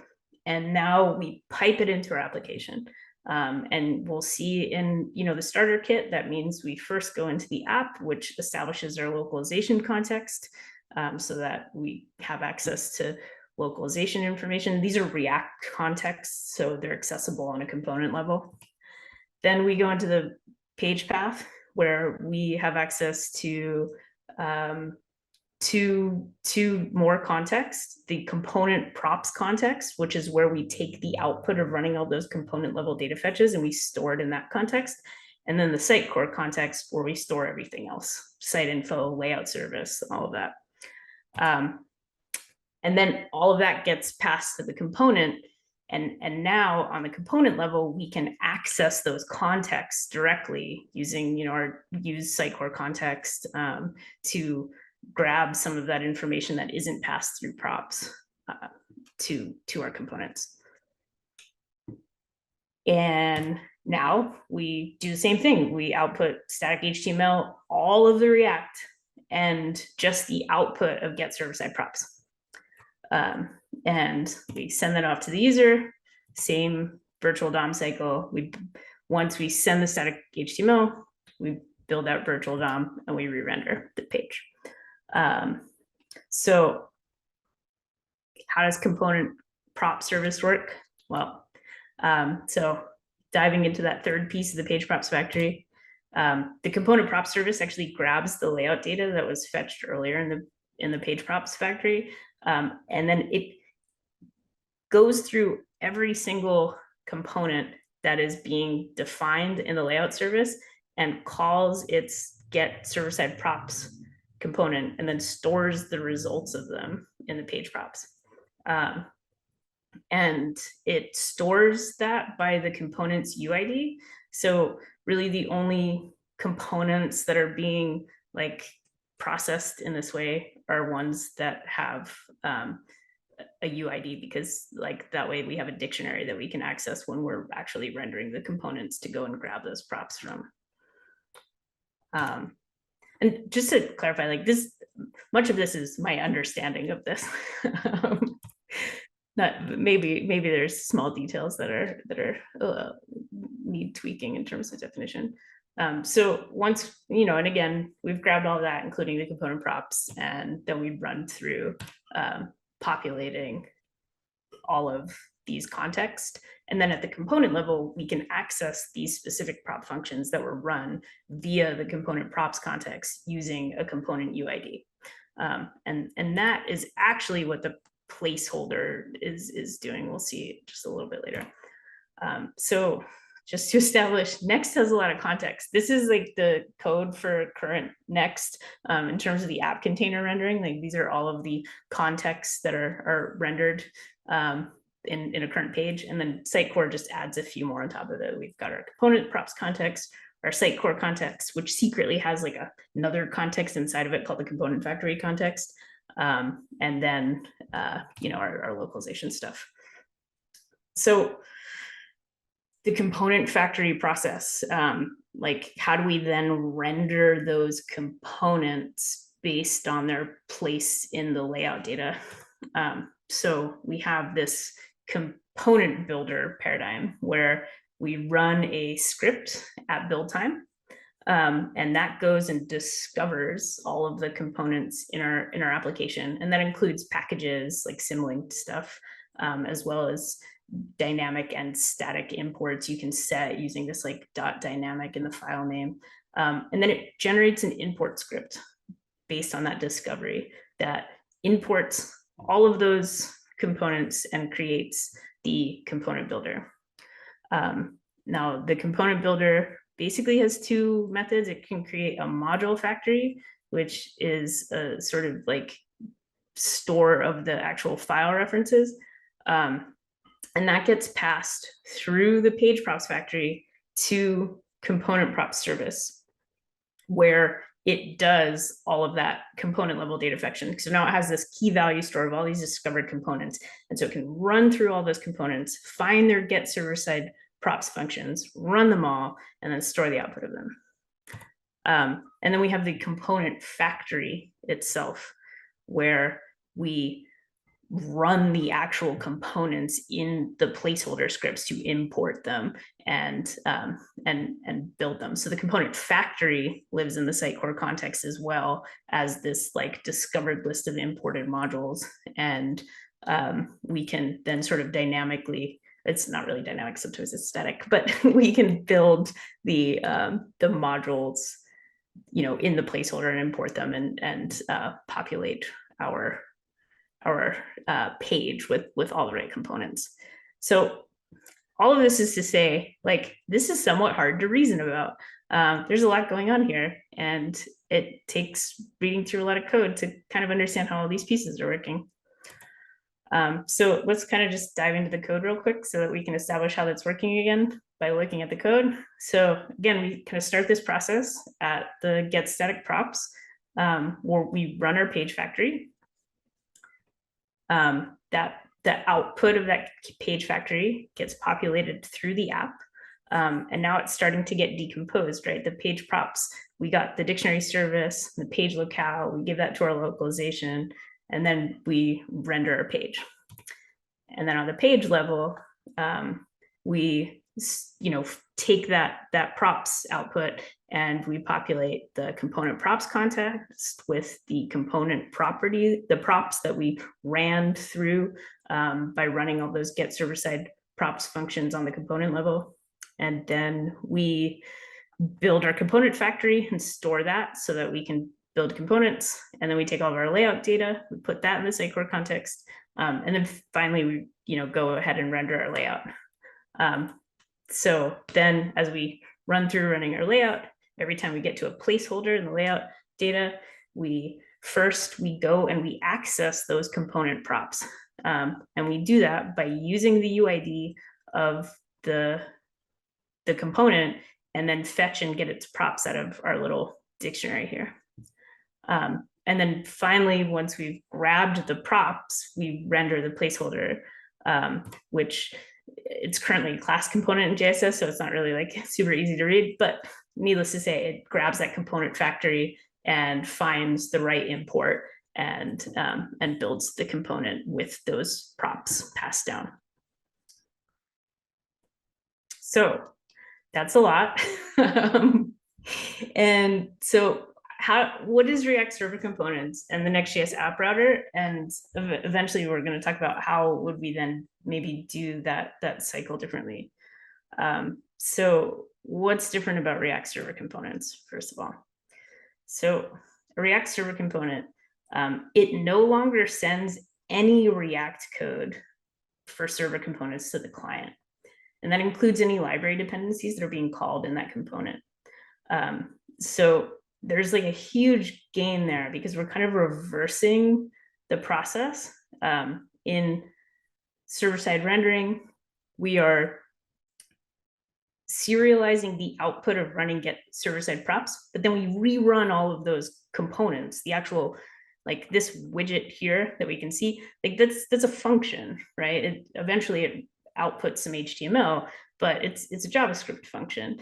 And so we're still rerunning all those functions on the client side in the current, paradigm of server runtimes. And so now we don't send any of that JavaScript to the browser, to the client. The only thing that we're sending is the serialized output of running this widget function. And so there's a few things that are cool. We get rid of all the kind of ceremony of like a get server-side prop function. Like I can just run all of that server-side stuff right in my component. There's no longer like special additional functions within a file. So in this one, we can see like I could do a fetch.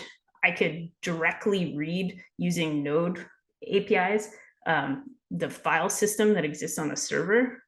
Or I could do a database query. And that like this can happen directly in the component. I can even make a component async, which is generally quite fun. And then like here, I'm importing the Prisma client in order to do a database query. I'm not going to ship that Prisma library to the client at all, which is like a nice, value add there. And then I've created my function. And so the only thing that I ship is the like serialized output of running that function. So in this new paradigm, React server components are the default. All components are React server components. You actually have to set a use client directive to tell the bundler to include a component in its client-side JavaScript. And some of the other sort of side benefits here is that we really reduce complexity by reducing client-side state and the need for use effect. And as Corey had sort of said earlier, use effect, has problems that sometimes we want to not deal with. I mean, it is a side effect, and side effects are hard to reason about sometimes. So question that comes up quite often when we talk about React server components is, isn't this just server-side rendering? So I just want to emphasize this again, like the component itself, the code, the function never gets sent to the client, just the output. So if we take a look at this like default banner component that comes with the XM Cloud Starter Kit, we can see a bunch of stuff going on.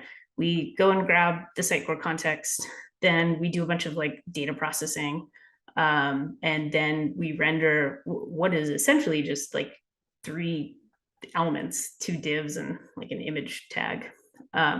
So, in the previous paradigm, this whole component gets sent to the client and gets re-rendered.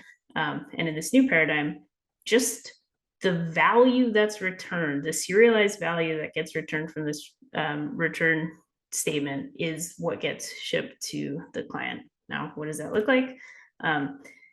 So React server components came up with like a new JSON format that's better for streaming. If you've ever tried to stream JSON, it's like really difficult to stream. And so they created this kind of like line by line JSON format that makes it much easier to stream across the wire. And so, here, like this is all we ship. We don't ship a JavaScript function. There's no JavaScript. Like that component is not even like registered in the JavaScript bundle that gets sent to the client. We just get this like guide for React to recreate server elements in its virtual DOM to hydrate the client-side page. And it's very streamable. So just to kind of reiterate again, let's just go through this. We've got our SSR cycle, user, middleware, get server-side props, channels into the Next.js application, and then what gets output, static HTML, all the React components and their dependencies bundled, and then just the initial props from the running of get server-side props. And that gets all shipped to the client. With React server components, the render cycle looks same thing, user, requests. Now there's no longer any get server-side props. We just render the Next.js application. And then that allows us to output static HTML and only the client-side components and their dependencies, and then those serialized wire format JSONs of all of the server-side stuff, all the server-side React, and it gets shipped to the page. So bundle size, distinctly smaller in this new paradigm. So there's some development considerations. We'll talk about them a little bit later. Like it's sort of a different development paradigm to start thinking about like, oh, how much client-side stuff should I make? Like isolating your interactivity to a smaller component so that like only truly the interactive stuff that needs state is a client component. So it's a little bit of a different paradigm in terms of like component development and the way you start thinking about them. Eventually you kind of get comfortable with it, and it has a lot of value. It makes you really consider performance as more of a default in your development practice, which I've found to be really helpful. And then the other big development consideration is about crossing the network boundary. So all of a sudden you have React components where you have to sort of recall which ones are server and which ones are children, and like have really truly appreciate the fact that you're crossing through a network in order to get your server components rendering a child component that is only being rendered on the client. And so that consideration of crossing the network threshold, the biggest thing about that is that you can't pass props from a server component to a client component that isn't serializable, because it's being serialized over the network. So you can't pass functions. So there's kind of a new way of handling like function calls called server actions between server and client components to appreciate the fact that you can't pass a function. What you can do is sort of pass a reference to a server function and like call it from the client. And then there's kind of a funny consideration around passing a server component to a client. Like you can't pass a server component to a client, but you could treat it like the children props, because I always find this really annoying about React, but children are not actually, like children as that special prop in React is not really a child. It's actually a sibling to the component you're calling it from. So you can have siblings, technically children, very annoying.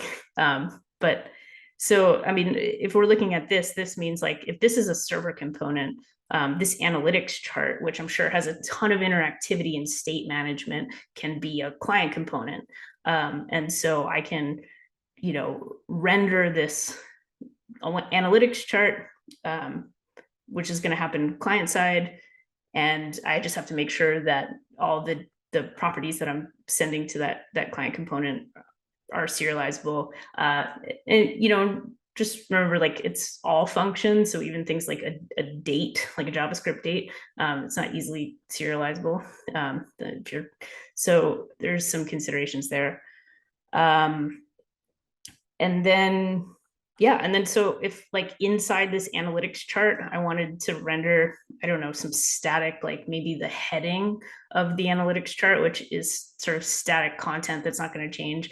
Like I would just have to make sure that I'm passing the heading like as, as a property or as children, but I can't within this analytics chart code, like its file, call a server component inside of it. I have to pass it through so that it's treated like a sibling. Okay, and now Probably the best feature of all of this has to do with fetch and data caching. So yeah, we reduced our client-side bundles, awesome. Slightly new paradigm for creating components, but React and Next have both extended the native fetch to do some great things that make component level data fetching in React server components just so much more powerful. The first one is React memoizes all fetch requests using React's cache, which means that as long as the URL and any of the properties you're passing to fetch haven't changed, you can call fetch multiple times within a session, within a page, and it's going to access the cached version of that fetch call. And so that means that on a component level, I can just fetch the same piece of content every time I need it. So if I need Sitecore info and I need to like hit the GraphQL endpoint to get a site query, and that's happening on a component level, I can actually just fetch it on every component I need it. And it's just going to access that cache version and only hit the GraphQL service once.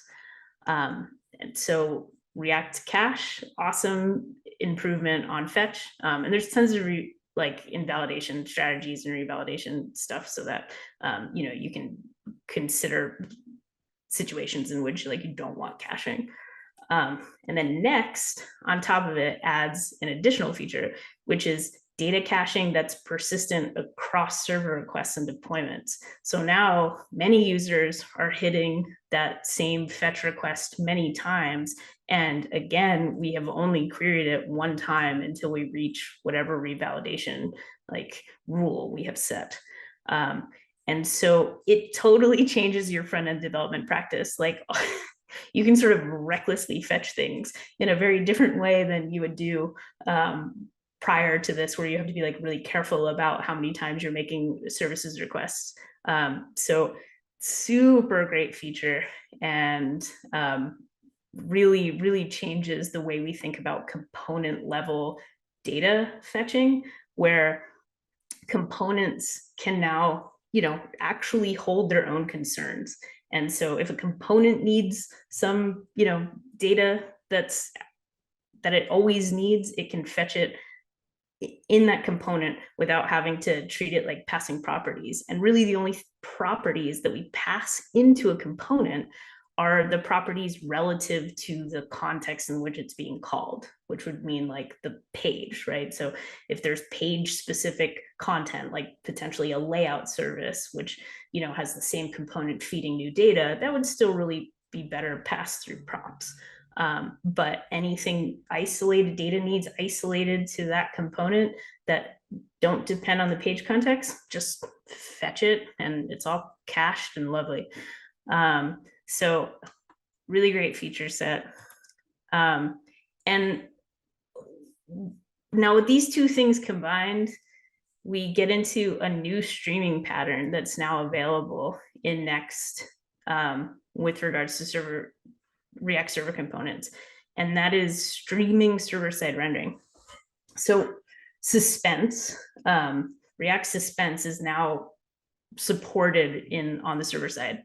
And because that server component JSON is streamable, because the JSON is structured in a very streamable way, you can do things like have each component wrapped in a suspense rendering, and we can send what we've already rendered to the client so that the client starts getting interactivity as we stream more and more of what is still happening on the server side. And we can handle loading states and all of that to make the UI nice. But we can stream things as they're ready on the server to the client. And one of the cool things about this is the client-side state never gets blown away by this process. So if I have a page and it's now starting to be interactive, and my user is clicking on stuff, all those little clicky state instantiations that are happening, they don't change once we update the component that now has fetched its data and now hydrates, and we've got, like a little news feed or something happening. So we get to interactive a lot faster in this pattern. And then one of the really cool features of React is selective hydration, where depending on where the user is on the page, it'll reprioritize what to hydrate first. So if I scroll down to the end of something quickly, usually the stuff at the end of a page is loaded last. But if the user has kind of gotten down there, React will reprioritize and make the decision to hydrate those areas faster. So we get all of the benefits of server side stuff, static rendering for time to first byte and everything being much faster, but we also get to interactivity sooner, which is oftentimes the challenge in server side rendering. So app router itself, because what I just talked about are all React features for the most part. Now, app router itself adds a few more things. We won't dive into too much detail on this because this isn't super relevant to a Sitecore instance, because so much of the routing is handled by the CMS itself. But we have some new file conventions around folders and file names that give us access to more modular error and loading states. We've got a more considered treatment of SEO files, robots, and your sitemaps. And you have a slightly different metadata paradigm. And routing allows you to now do stuff like co-locate components. Again, not super relevant to the way routing's handled in Sitecore. And then just some sort of mind-bogglingly interesting stuff like parallel routes, where you can treat parts of a page, like an SPA, like a dashboard, where you've got a couple of different features of the dashboard. You can treat them like routes, so they have their own loading and error states, and it all kind of flows very seamless. So there's a lot of features there, but really the other stuff I just talked about is way more interesting to creating performant applications in the Sitecore ecosystem. So given all of that, what would a app router look like? An app router JSS SDK look like? So again, this is according to me. I'm sure there are considerations I haven't really thought about here that are relevant to Sitecore stuff. And in general, I think I might be focused a bit more on ideal state and not getting something to market quickly. So this is not a product roadmap. I did start building this SDK, and hopefully I'll get it to a place where I can throw it on my GitHub and share it to the community in a few more weeks. It's still lovingly being worked on by myself in my free time. So so this is sort of my architecture for the SDK that I've been building and the considerations that would go into this. So what stays the same?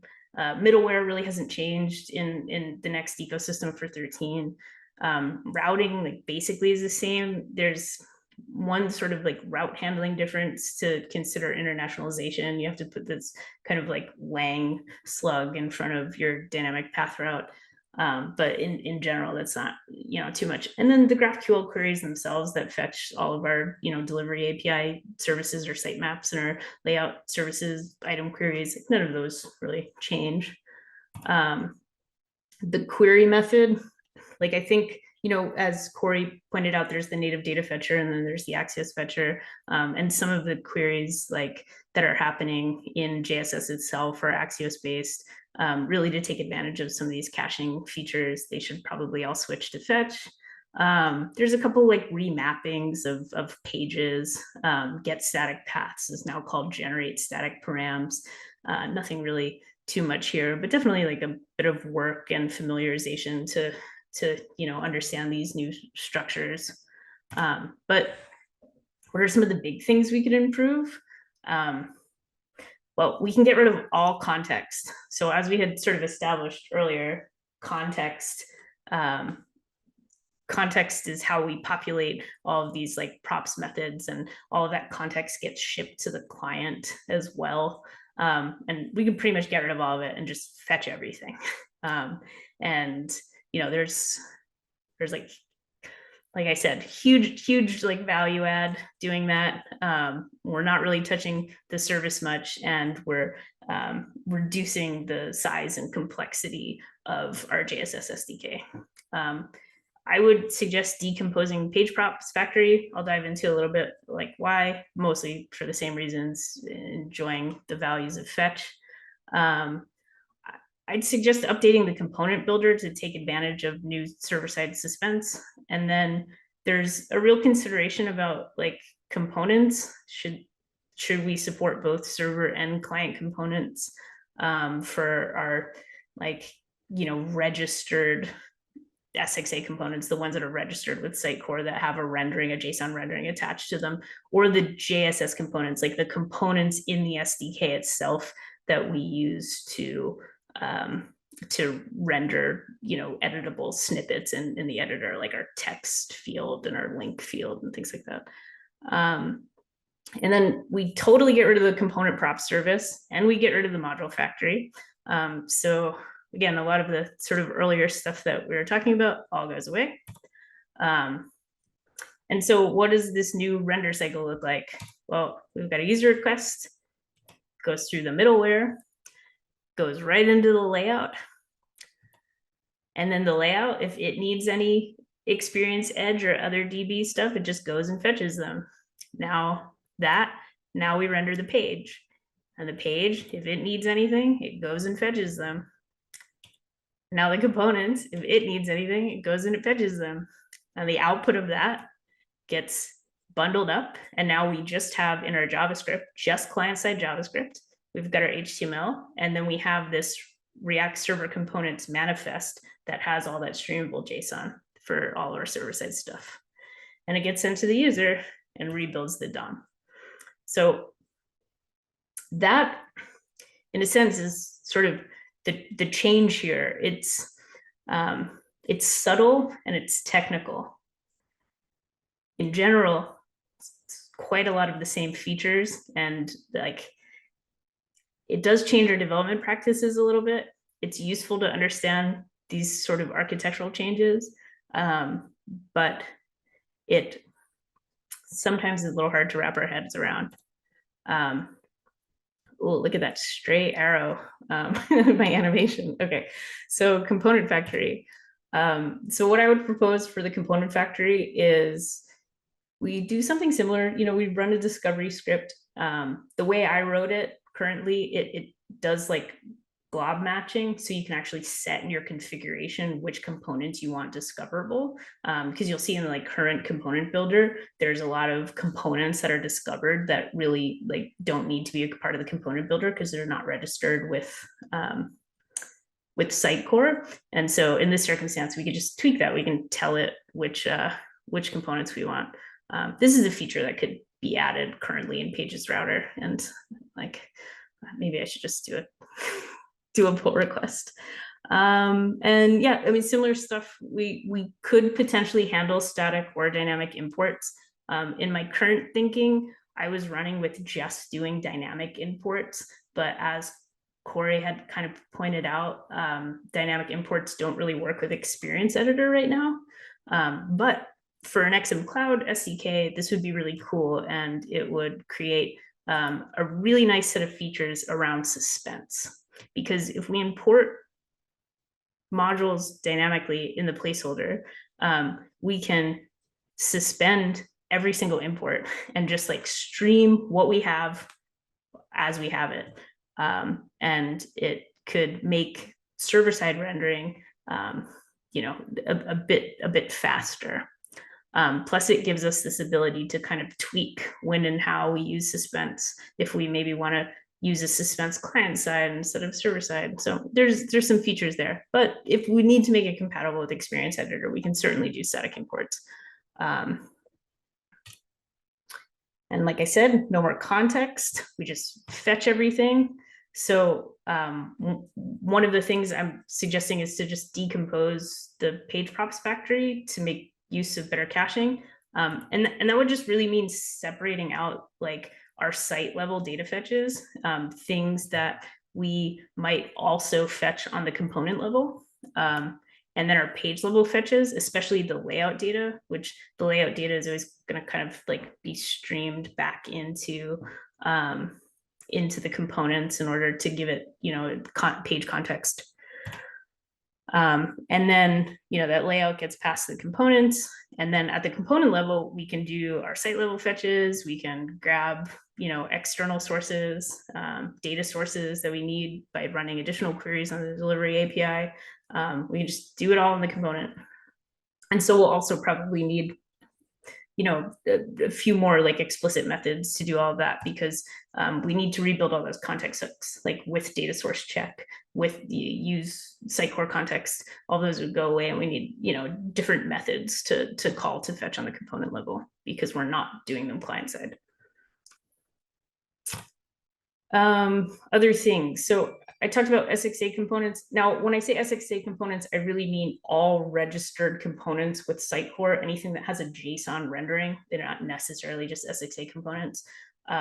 So my proposal would be to make sure those are all server side, because as we talked about, that network boundary becomes an interesting consideration. And if we make it so that within placeholders or in renderings, you could do server or client, like sometimes the nesting of those can get really, convoluted, and we can break things, and the authors shouldn't be required to understand this complexity. We should completely abstract it from them. So my proposal for that would be to make all registered components with Sitecore server components. Now, if you need client-side interactivity, that server component really just becomes a wrapper.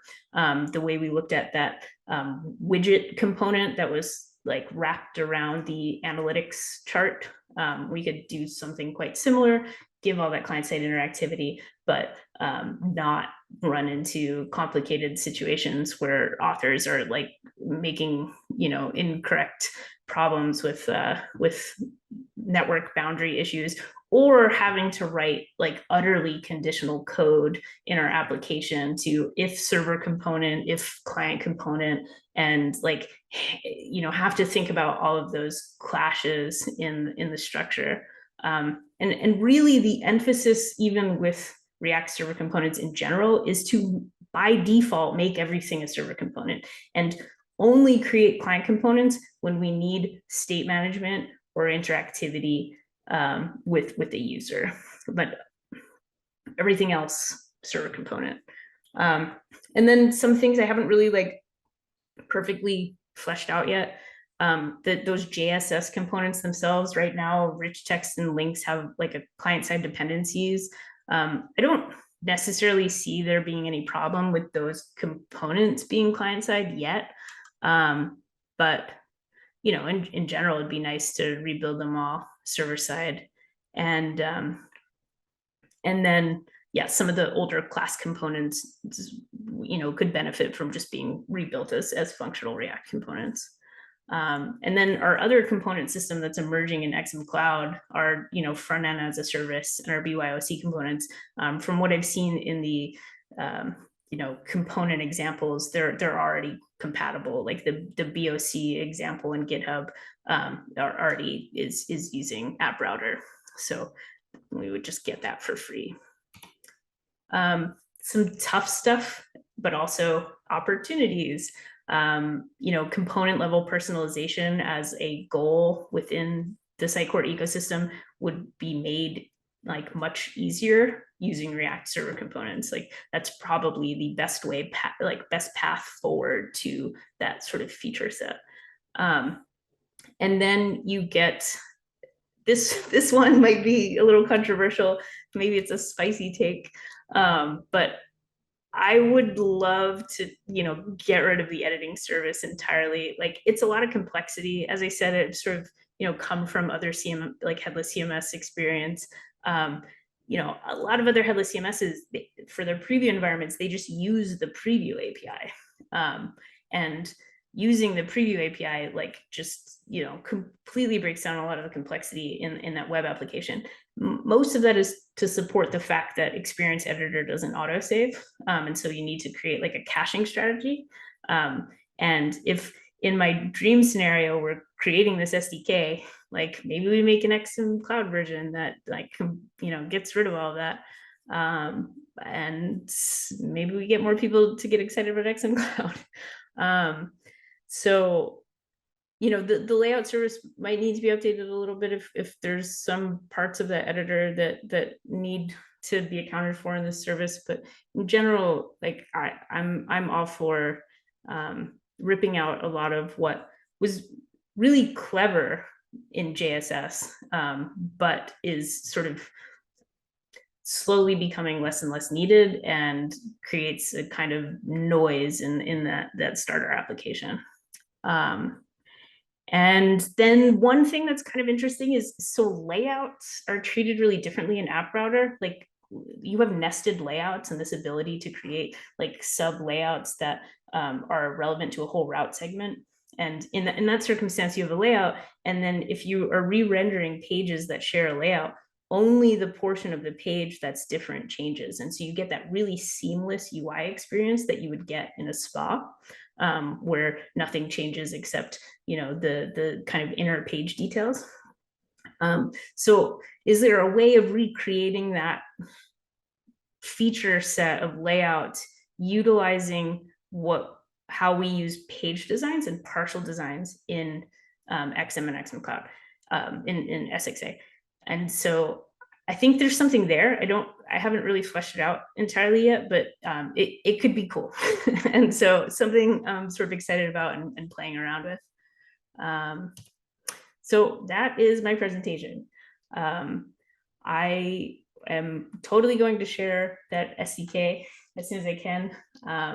And I'm imagining there's some questions, and maybe I'm going to try to join with video again and see if that works. No flashing video. Where are we? Just black now. No video at all.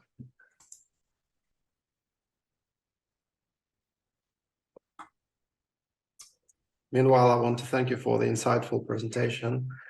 And from my experience, I learned a lot from it. And I have a feeling that I will have to slowly review it and re-listen everything several times more to get deeper understanding of the things. Yeah, let's check out what we have in questions. Cool. Any questions? Lots of thank yous. Oh, question tied to the very beginning. Is hydration what cause where, and re-render the cause where console.log and useEffect are logged twice?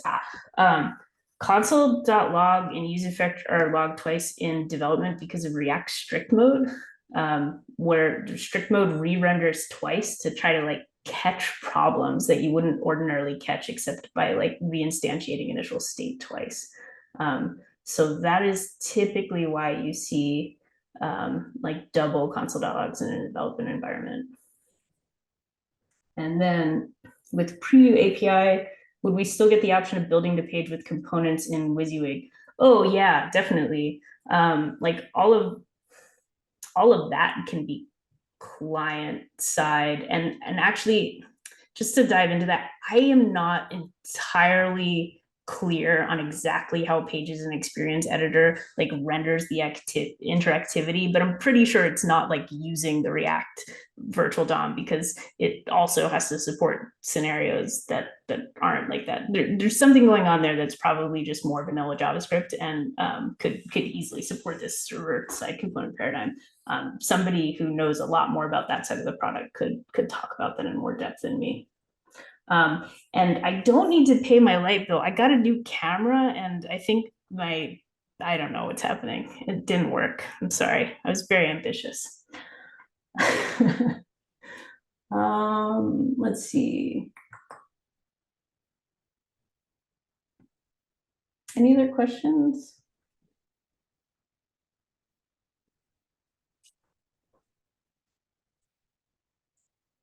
Yeah. Okay. And so the one other thing that I could share, I built so this is not entirely related to XM and XM Cloud, but I built a Content Hub 1 example application that has both a page router and an app router version. And I can put it up on my GitHub at the end of the week, and I'll send a link to the group. But that gives a really nice kind of breakdown of the differences. It's a really small application that supports the same features, including like some data queries and form submissions, some of the just main web development features. And it could be a nice example of the differences, and also sort of show some things about Content Hub 1 development, which I love because I can build a site really fast.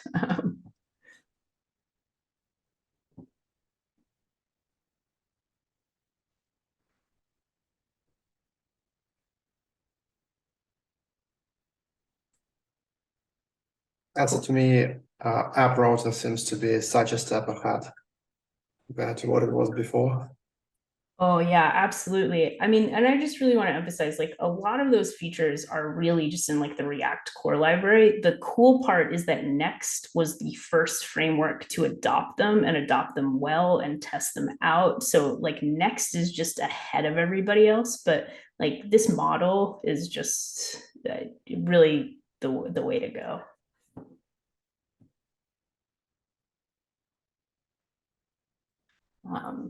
And I'm so disappointed the camera didn't work, guys. I apologize. Well, if no other questions, oh, actually, I have 2 more slides. I totally forgot about them. So this is just some stuff I'm working on. I work in the services department, professional services department. So I've been working on a bunch of 360 activities for our customers that kind of hit on some of these topics, and then just random other Sitecore things that I've been doing. I built my own custom Tailwind grid system because I'm a really big Tailwind fan, and I'm not super big fan of how that got built in XM Cloud right now. And then, yeah, I've been playing with Component Builder a ton. I really think the bring your own component model is really interesting. And I personally just really love search. And so I've been playing around with Sitecore Search a lot. And yeah, feel free to reach out. These are all my stuffs, contact information. What bad thing do you love about Sitecore Search? I can bet you will now mention React components and things, how it's all done together, did I guess? Yeah, I mean, my love of search is just kind of another thing. Like in general, I have like a lot of background in search. I don't know if I mentioned this in the beginning, like my degree is in artificial intelligence and machine learning. And so like search and AI have always just been a part of my professional practice. And so that's just a kind of tangential thing I've been exploring, is Sitecore Search and getting to know it better. Right, guys, if there are no more questions, let's call it a day. And I will give you a heads up. The next headless Sitecore development user group we will have just in less than a month from now. It will be 16th of November. There will be a notification, of course, coming through the group. And I would like to especially thank all the speakers from today. That was amazing sessions. Like, you exceeded my expectations times. And I would like to see all of you next time, 16th of November. All right. Goodbye, everyone. Thanks for coming. Take care. Goodbye. Thanks for having us.